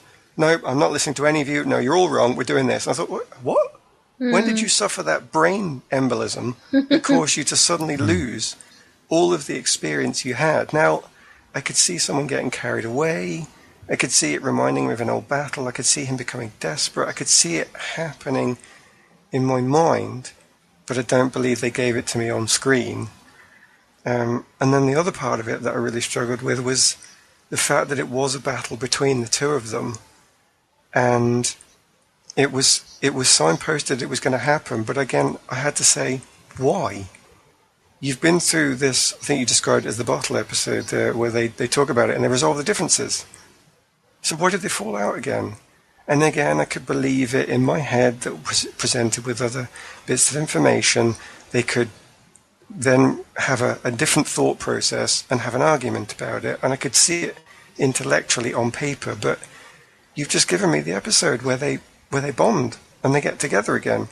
So what's the consequence of that? Emotionally, tell me why did we do that if we're not going to use it in the plot?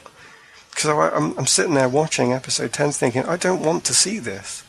You've already done this, and you've gotten me through their fights into their makeup. Are you going to rob me of that by having one of them kill the other? Well, I don't want to see that. Fast forward. Or are you just going to repeat what you've done when they fall out and they get back together again? Well, I don't want to see that either because that's boring. So again, fast forward. And it did play out in one of those methods, but I didn't want to see it, and I didn't understand how the characters had gotten there when I'd loved everything they'd done up until that point. So I don't know. Again, because a lot of this is, of course, is me. I'm already telling you how much I'm adding into this of myself. So I clearly know that it's a subjective thing, but it hit me so hard that it was that strong reaction to it, and I don't think it was one I would easily get past even on a rewatch. I think I would have preferred it if it hadn't been sort of Ashford that was really wanting to sort of use the laser and deploy the nukes and do all that sort of stuff, and maybe it was like Mars or the Earth had seized control of the ship at that point, and have the two sort of uniting to get mutinying against the mutiny that had already happened or doing.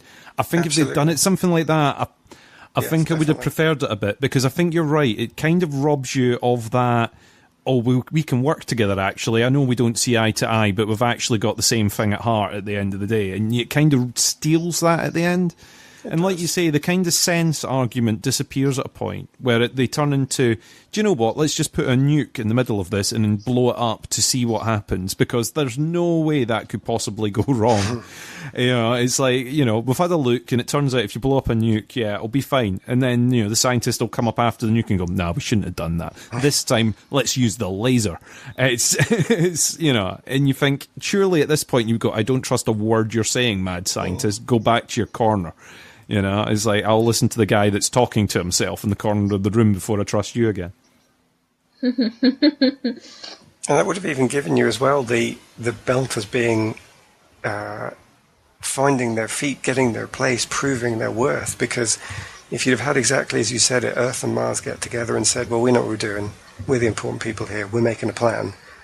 And they could have kicked Ashford out of the control center. At which point he could then go down and find Drummer and say, we're the Belt, we've made peace with each other, do you trust me? And they both have to have that point where they're going to go out. Maybe they don't agree on the plan so much, so they have to find that moment of trust on, Ashford says do this, Drummer says do that, and they both agree to this compromise. So they have to use the trust they've built up in the bottle episode. But by doing that, they then fight off the madness of Earth and Mars, and the belt saves the day. I think I want to see the thing that you've set up there, because not only does it use the plot, it also seems to be perfectly fitting with the background as established, and it would have been much more satisfying, I think. Yeah, I can definitely see that. I mean, I haven't really rewatched the finale since, the one time I saw it. And yeah, it definitely, felt at odds with the rest of it in some respects. Like, there was a rushed kind of sense to it, which the rest of the season doesn't have. So, yeah. I do think it's that sort of fitting a couple of conclusions all into the one episode. And the finale was 2 episodes that were joined together as well. So it's even got that sort of thing. The pace just keeps going. And then by the end, you're like, oh, was that it? I was hoping for maybe a bit of room to breathe. But I think overall they've done quite a good job of the pacing, considering how much we've covered in the time that we've been on already, and they've had to try and fit all these storylines that we've condensed into an entire season. Is just like I said at the beginning, just incredible.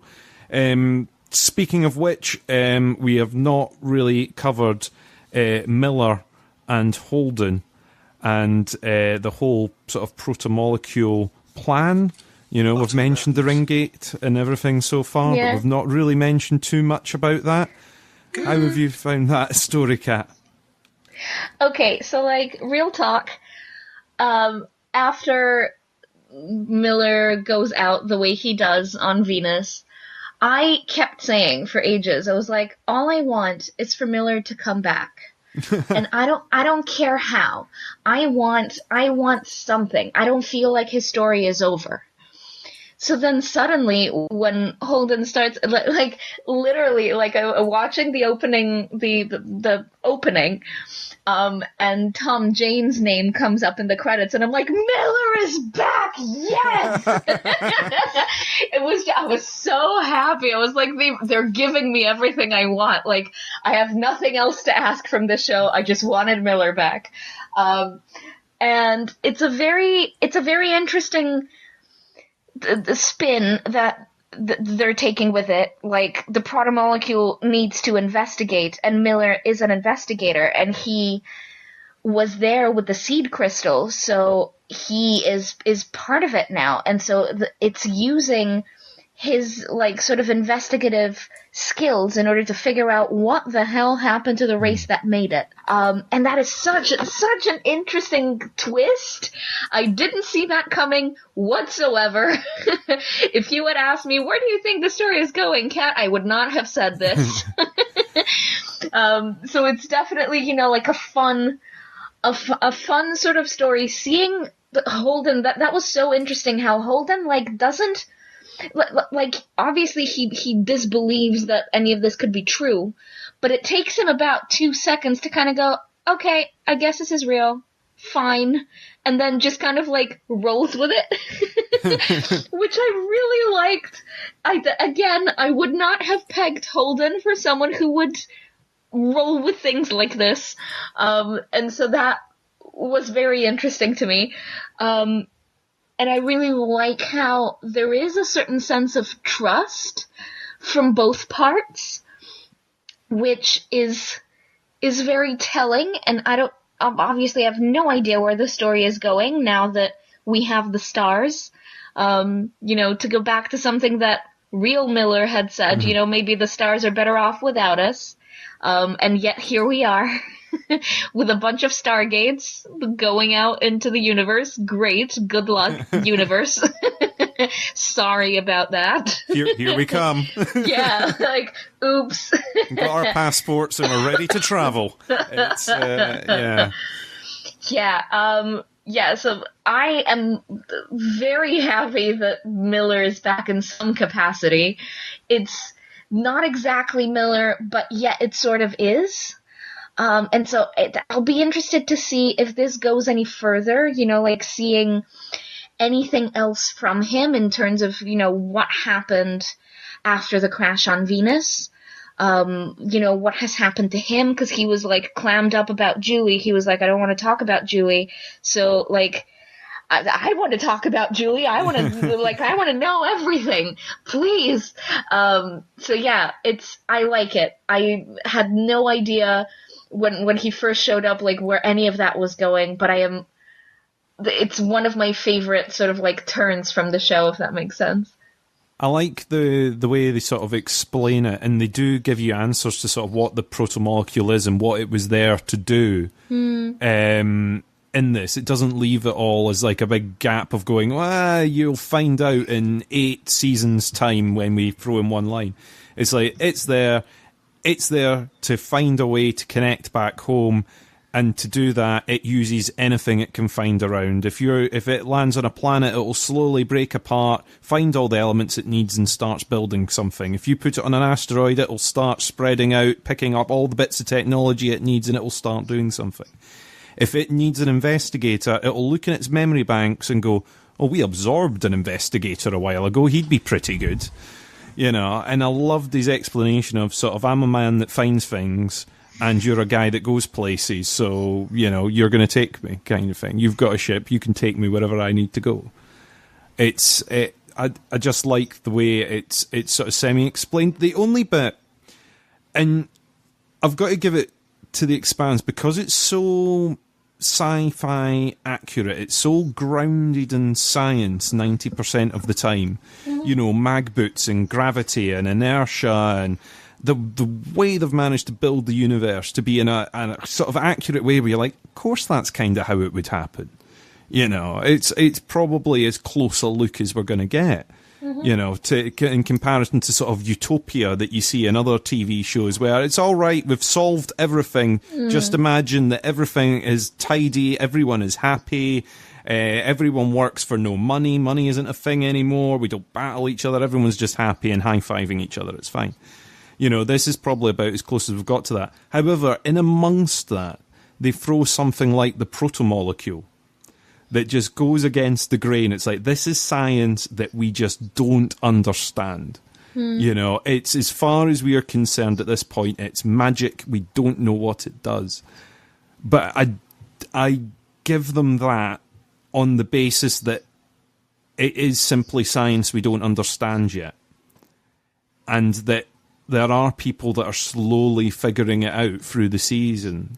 I think, if we manipulate it this way, it can do a bit of this, or if we do that way, it can do a bit of that. Granted, there's some grotesque experiments that are going on, and it's mainly being used for war, but,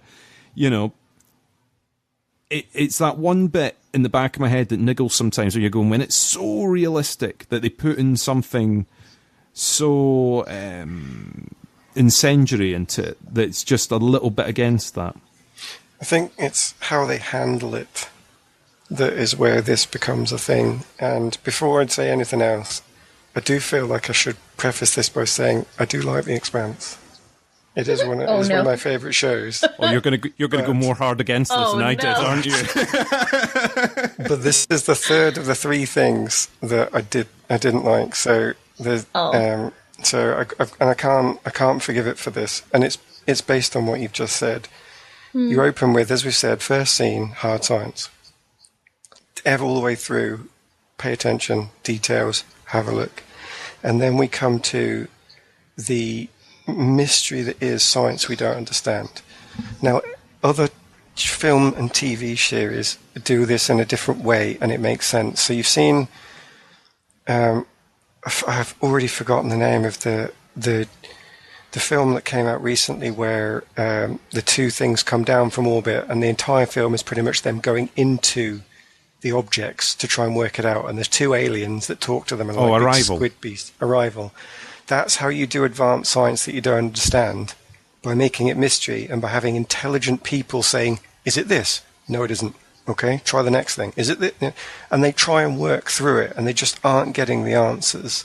Especially when they're trying to figure out the language, and they just try lots of different things, and they present theories to you, and they use science at every point. It doesn't matter if it succeeds or not, because it's just showing you that it's difficult. So you can present this thing as a puzzle, has an answer, sorry, the human race just isn't clever enough yet. Or you can do what the Expanse did and create false mystery, mythology, and magic out of it. And I think it's such a bad idea to fall back on that when you don't need to. You've got a madman sitting in the corner saying, what does it mean the man with the fish and chips is going down the alleyway? There is no way on this planet that Miller has tried to use the analogies that he's just used. You've done that because you want to get some quirky humor into it. You know, when he starts talking about Lorentzian circles and says, you wouldn't understand this, so I need to start talking about fish and chips. That's so insulting. Any good scientist can find a way of converting their theories into something that actually makes sense without trying to use these crazy analogies. I mean, you can't even say that, well, Miller wouldn't know about it. Well, Miller wouldn't know about Lorentzian circles either, so he clearly can access that data if he needs to, because you've given me that on screen in the plot. So I think they start to use magic. They start to use things that are not in any way connected to a scientist trying to understand things. And they've clearly got some writers on board, because they did it with, as you know, the guy you're talking about with the nuke. Let's try and find the nuke, see what that does. They get some guy to throw in some science there. They must have had a staff writer talk to some sort of scientist and say, look, just talk to me about quantum mechanics. I'll use some of it. You know, we'll get it in there. But then with Miller and Holden, they just go purely into myth and magic. And I think the entire thing is summarized by the awful scene where Miller is standing over Holden saying, put your hand in that, mate. Go on. You want to. Put your hand in the device to activate it. And I'm sitting there going, why? I understand everything you've done so far because it all makes sense. You know all the stuff you've just talked about with they need a way of doing investigation so it finds an investigator. They need a way of manipulating matter so it finds itself on Venus and it uses all the energy there. All of that makes so much sense. But then for all of a sudden, the destruction of your universe requires your solar system requires one of the members of that solar system to agree to it by putting his hand in the device, like some stupid big data protection checkbox. Please read this. Do you agree for your solar system to be entirely annihilated at this moment because you've done something bad? I didn't see it as that. Did they at any point say that that's what that was? Well, this is why they're afraid of it. This is they're interpreting it as the thing has found us to be hostile. It knows we're nuclear capable, therefore it must remove that threat. And then they're doing the analysis of the device from the outside, and the scientist is saying, see the energy that's building up in here? This energy has the ability to do this really nice thing. I can't remember if he mentions bridges at that point, if he just says it's got the energy to provide this, that, and the other good thing, or it's got the energy to destroy everything. So between Holden and the scientist, destroy the sun. So between Holden saying it's afraid of us and the scientist saying this is building up to a massive explosion, I have to believe that they want you to know that it is going to wipe out the galaxy. It's going to wipe out the solar system from their two angles. They give it to us. That's not what I saw. That's not at all like how I interpreted that. I'm not sure if that's me just being dim. The way that I saw that was, I need to tell you something.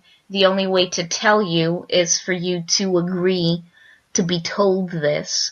I can't, is it convoluted and roundabout? The fact that, like, Miller never says, this is the only way for me to transmit this information to you. Please put your hand in this device. He could have just said that, but instead he didn't. But to me, that was just please, like, I've been trying to reach out this whole time. Like, will you be on my side and, like, listen to me, please? I need to ask you this question, and in order to ask you this question, I need to tell you where I'm coming from. So that's how I saw the whole, like, hand in the machine thing. Do you know, I probably actually want to change my thinking now, because what you've said there makes a lot of sense. However, I still want to hate it. And I'll tell you why. Oh, okay. So you're probably right. I think I've totally misread that. That would be stupid that he would have to get permission to destroy his universe. But I still want to say that the whole thing is using myth and legend in a way that is not necessary. So what you've said there about it being a convoluted plot, why didn't he just say so? Because he could. I think you have to extend that round to, why does he have to put his hand in a machine? This protomolecule has been given the power to rewrite human code completely, to reassemble Venus as it wants to. Why have they written in something to this protomolecule that says you must agree to be shown?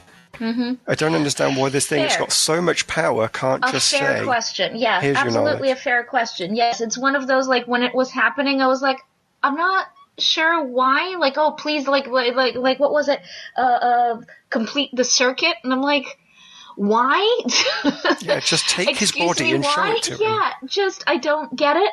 But that's one of the things that I've been like, I'd like to rewatch and like, sort of maybe I'll understand I don't know, and maybe Chris can shed some light on this, perhaps from a book perspective, if you feel like you have an answer. I can a little bit, but at the same time, I don't want to get into anything that's going to spoil enjoyment for other people. Okay. I think the thing is, it's like taking it from what the TV show has given us.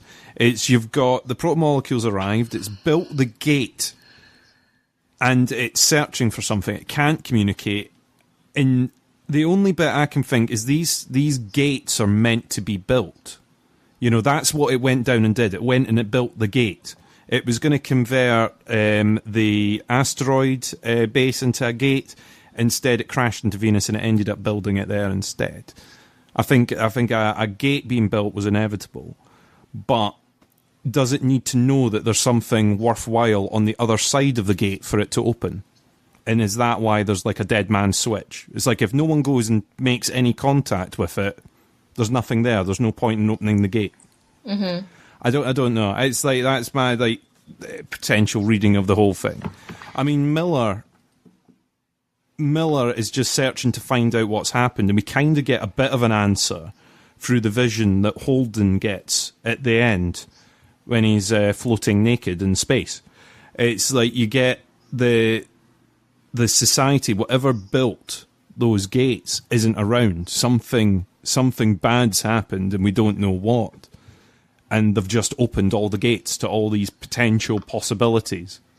And behind any one of those doors could be whatever destroyed the people that built the gates in the first place. See that bit where they do show you him standing there, as you say, he's standing naked on some horizon? That's a level of mystery to me that fits with science. There's something that causes you to see this in this light, but there's no words needed. They don't have to put any nonsense rubbish about Miller trying to interpret it in terms of his investigations of criminals in a space station. It's just the protomolecule can get inside your brain, it can flick a switch, and it can make you see this. But it can't explain it, it can't give you it in words. You then have to go and interpret that vision. To me, that fits with science, and it creates the mystery that you're looking for without having to rely on this garbled spellcasting almost that it seems like Holden is giving you in. And I know it's supposed to be slightly funny, but as has been proven in many previous podcasts, I am totally against all fun, so not interested in I mean, I know you're himself. against. I know you're against all sort of fun, but I did like sort of the Holden line, sort of. So why are you wearing the hat? And I'm replying with "Stop the rain." Yeah, stop it getting wet in the rain. I liked. I found that so interesting because he never had the hat when Holden knew him. Yeah, it's just why the hat? Why so yeah, so that proves that it's Miller in there somewhere, because otherwise he wouldn't have the hat. He never had the hat when he died. Yeah, I find it interesting. It's like it needed an investigator. It chose him. It chose Holden because he knew, it went to the investigator. It went, do you know someone that can get around? Yeah, I know someone that can get around. Who is he? And then it's managed to get in touch with Holden somehow. It's like, he's managed to find a way to get about all over the place. And it's just, the way they've left it there, there's just, endless possibilities for anything that they wanted to do. It's just, and the ramifications for that wider system the solar system and what it means when suddenly, there's not just the planets that are available here now or the asteroids that are available here now. There's all these endless possibilities through those doors, and what it means is just amazing. Now, I realise that we've sort of got all the way up to the conclusion point here, but there's a ton of characters that we have not really touched on and a couple of plots that we've sort of missed out along the way. So we didn't really cover Christian and Bobby's escape from the ship. With Coach, we never really covered that much after the double cross. Draper for me has been interested in this, where after the events on Earth and after sort of becoming a traitor essentially to the Martians, it's like what she left. She served her I was going to say her country, her planet, her entire life, and then suddenly she's branded a traitor, sent out, and she's taken in by Christian. And she ends up on this ship, and then suddenly she's having to protect sort of Earth diplomat, an Earth spy, essentially, through the whole thing. And I just found that twist really interesting. Obviously, she sort of redeems herself, when you're reunited with her a bit further down the line. By that point, she's a hero. She's been promoted. She's been given her own unit. But at that point, she's at like a really low ebb, but delighted to suddenly I get to put my armor on and beat people up. Excellent. That'll get all my frustration out. Yeah. I really liked sort of seeing Bobby again. I thought that after, because the way that her story wraps up on Io is perfect. It's a full circle. We see her pretty much like exactly where she started, like on her back, her suit broken, her helmet cracked, a protomolecule hybrid staring at her through her helmet, but she manages to beat it. And it's a full circle, like, perfect narrative. She gets her revenge. She, gets closure in that moment. Finds out who the real bad guy is, so to speak. After all of that, like, sort of nonsense with the, like, hearing on Earth and, like, the Martians trying to cover it up and, like, the Earth people, like, not listening to her and, like, all of that. A really, like, satisfying ending to that narrative. So then I was like, oh, man, I guess we won't see her again because, like, that's her story over. So seeing her again was great. And it was interesting that, in the same way that just kind of like Holden ends up being the guy who's like shrugging his way through like the entire plot, she ends up being like right there when, they are basically aiming to kill him. And she's there like being the voice of reason, like, hey, I know this guy and I know those people on that ship. And they're my friends because they are nice. They're good people. They're on the side of righteousness, so to speak. So, let's not shoot them, maybe. I feel like if it was anybody other than Bobby, it would have been a very different story. So it's a nice sort of like way to bring everybody together. I'm glad that, she holds on to that, like, element of knowing who's right, of not just blindly being loyal to her country/planet, just purely because she's back on their good graces now. When she realizes that, like, they're being... I have the Greek word stuck in my head right now, that that they're not being logical, like they're being the opposite of logical. What's the opposite of logical? Help me, illogical. Guys. Thank you. Yes, that. And the fact that like she is willing to say, okay, I've done this before. I've been here before. I know what I have to do, and what I have to do is disobey orders. And obviously, she doesn't have to go through the whole like existential crisis of what it means to not be a soldier anymore, because she's already been through that. It's interesting that once again she finds herself in this position, having to consider, okay, like my superiors and my unit are being illogical, and I know what's right in this situation, and the only way to do what's right is to hit my own unit people in the face, render them unconscious, and, like, defect.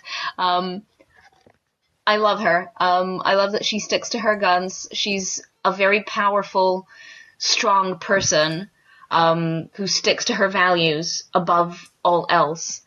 And I'm just glad because, like, at this point, like, the Martians are just so, for lack of a better word, like, so American. You know what I mean? Like, they are the young country who is trying to prove themselves in a military fashion. Everything is about order and, like, listening to orders and, following a hierarchy and listening to what the people above you are saying and not questioning it, and just, like, military order above all else, which, to be quite honest, narratively speaking and generally in the world, is a bit of a tired notion at this point. And I'm just glad that, like, we get this one character who's, like, willing to look beyond that, and see what A needs to be done, B, who is the person or the side that speaks the most truth, and just follow that. More people should do this in that universe, I think, because there's a lot of blind loyalty flying around that, is just the mother of all conflicts. Yeah, I love Bobby. I love her relationship with Christian. I love, that she goes from what was that line that says, like, you're half my size and I can't make you do what I want. Like, I don't solve problems with words. I love her. I love her so much. I mean, it's. I didn't see the bit, and now that you've said it, it's actually very clear that when you said it had gone full circle. There she is lying on the back with a protomolecule specimen sort of looking over the top of her. I didn't click that, and now when you say it, it seems so. It's all obvious. Yeah, so it's very much a season apart. And I don't know if it's because I was kind of like rewatch binging at some point, but yeah, like that image, it's exactly the same. It's her like lying on her back, her helmet is cracked, you can see the reflection of the hybrid in her helmet, just like everything is exactly the same, and it's such a satisfying moment. Like I can't deal. It's great. What about you, Aaron? I think the only character we haven't talked about from that I really I want to mention would be Christian. She's managed to become part of all the plots as well, which we thought, how is that even going to be possible? But they did manage to reliably get a politician into all of this setup, including when it turns to a bit more of an action setup at the end. Where they're all running away, and you're thinking, "What? We're not got to the point where we need to do any more talking." But she does. Of course, she's got to try and persuade the crew of the ship to turn around and do what she wants. And it's a trick, I think, to make a character relevant in all circumstances, and also make them still a good character. But they've done so much with her, and she never struggles. At any point, she's always got a relevance in her own mind as well. I need to do this, I need to do that, I can do this, I need to maneuver these people. And human with it. I think she's been interesting right from the start, where she's been the sort of a head of her family, and she's having to maneuver her people to her husband and so on to safety so she can do the job she needs. She's suffered the family issue. She's been an investigator. She's gone down on the planet to find Holden's parents. She's been at the forefront of the diplomacy. She's had her action sequence. I mean, she's just been everything. So she's she's certainly one of the best characters there. Oh, I love her, and I love that she curses all the time. I love, like, there's a little compilation on YouTube of Christian cursing for, like, 7 minutes straight or something like that, and it's the best. I love that she is so honest that she doesn't take the time to coat her words in anything, because there's no value in that. I love her approach to leadership. You know, she's very much a do what needs to be done in an honest way. You know, yes, is there that questionable scene in season 1 where she lets a belter hang from hooks? Yes. And that's also a very interesting aspect of her I was hoping to see more of, like a little ruthlessness. I don't think that we got to see a lot of that, and that's a show addition as well, because it's not in the book, I don't think. But yeah, like, just I'm glad that she is left at the top of the world. If anyone should be leading Earth, it should be Christian Avasarala. I mean, it's the thing that she doesn't take anything at face value. She will investigate herself. You know, she's unsure about Holding. She'll go direct to the source and speak to the parents. You know, she's not going to take anyone's report. She's just going to go and find out. You know, and I do sort of like that. I think she's such a powerful character, and the way that she's woven through the plot, I think, is just fantastically done. And she's just as woven in the books as she is in the TV show. So it's a really interesting character to see. Character-wise, there's 2 members of the crew we've not really talked much about. We've not really mentioned Alex a lot, and he's one of my favourite characters in the book, strangely.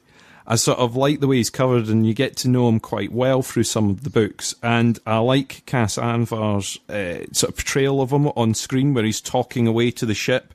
I don't think it was this season. I think it was the season before, where he's sort of sitting out in the black with everything switched off, floating about, just having a whale of a time on the ship. And that, you know, that sort of won me over. And then this season, the bit that I really liked was when he was doing the little video messages to the family.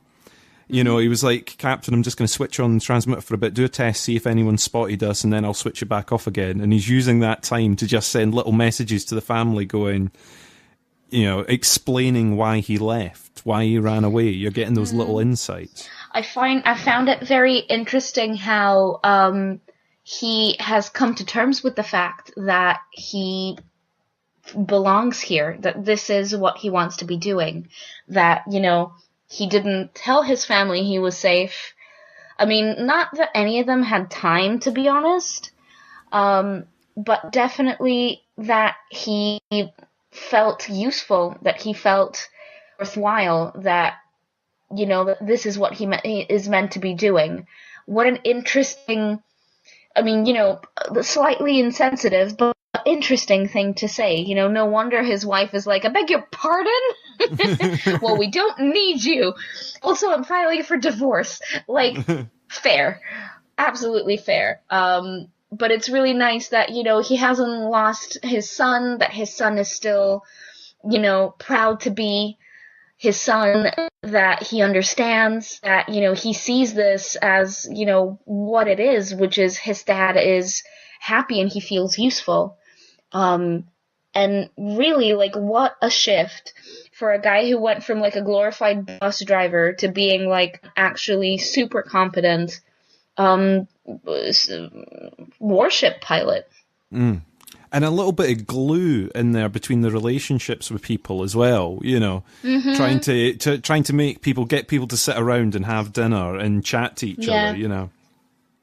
So it works a little bit. I think every family's got that person that'll mediate. I don't know if mediate's the right word, but sort of attempt to get people back round a table and talking. He seems to do that rather well. And like you say, the sort of kick-ass nature of him's coming this year as well, especially because he was out from behind the seat for a good portion as well. You know, it was parked up and then he was on Medina, so he's you know, he's not where he normally is. You know, he's normally stuck on that one set, the poor guy. So it was nice to see him roaming about for a change, for a little bit. And also someone that gets off the ship in this season is Naomi. She becomes the chief engineer, the boss on the Behemoth as it's getting refitted taking out all the church windows and putting in just some ridiculously large guns. Yeah, it's a bit of a refitting. It's a bit of a change of use. I do like the fact that it's like, yeah, we're trying to turn this into a warship. It wasn't meant to be, you know. The first time they go to fire guns, like, open fire, and just the whole circuit breaker just goes, nope, enough. Phew, that's it, you know. You've rated the fusees wrong for this, my friends. It's like you're firing nothing today, you know? Yeah. Yeah, Naomi's journey in this season is very interesting. The fact that she, on the one hand, you know, is very aware that perhaps what she did was not right, especially because she didn't consult anybody and just sort of like did it. But also she kind of owns it. You know, she doesn't grovel when it comes time to, you know, perhaps leave, go be with Belters. You know, an interesting twist that she says, you know, I left because of the nostalgia, but I, you know, realized that I didn't remember all the bad stuff, and here it is, and actually I want to go back to my crew things. Which I found that very, very interesting. A side note, a hilarious side note, the actress who plays Naomi came into where I work in London, and I lost it. Normally, I don't get starstruck because, you know, I've interviewed my fair share of famous people. I like to think that I'm, you know, okay with that.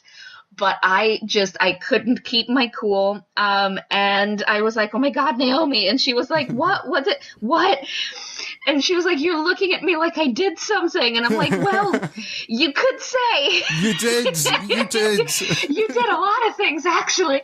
Yeah, and we had like a bit of a chat about season 3 and stuff. And she was just like really super sweet. And just, yeah, like really nice. And yeah, like one of the very few instances where I just like completely lost my cool. And yeah, but all worth it because she's amazing. But yeah, she did do something. She did, you know, like she messed up in a big way.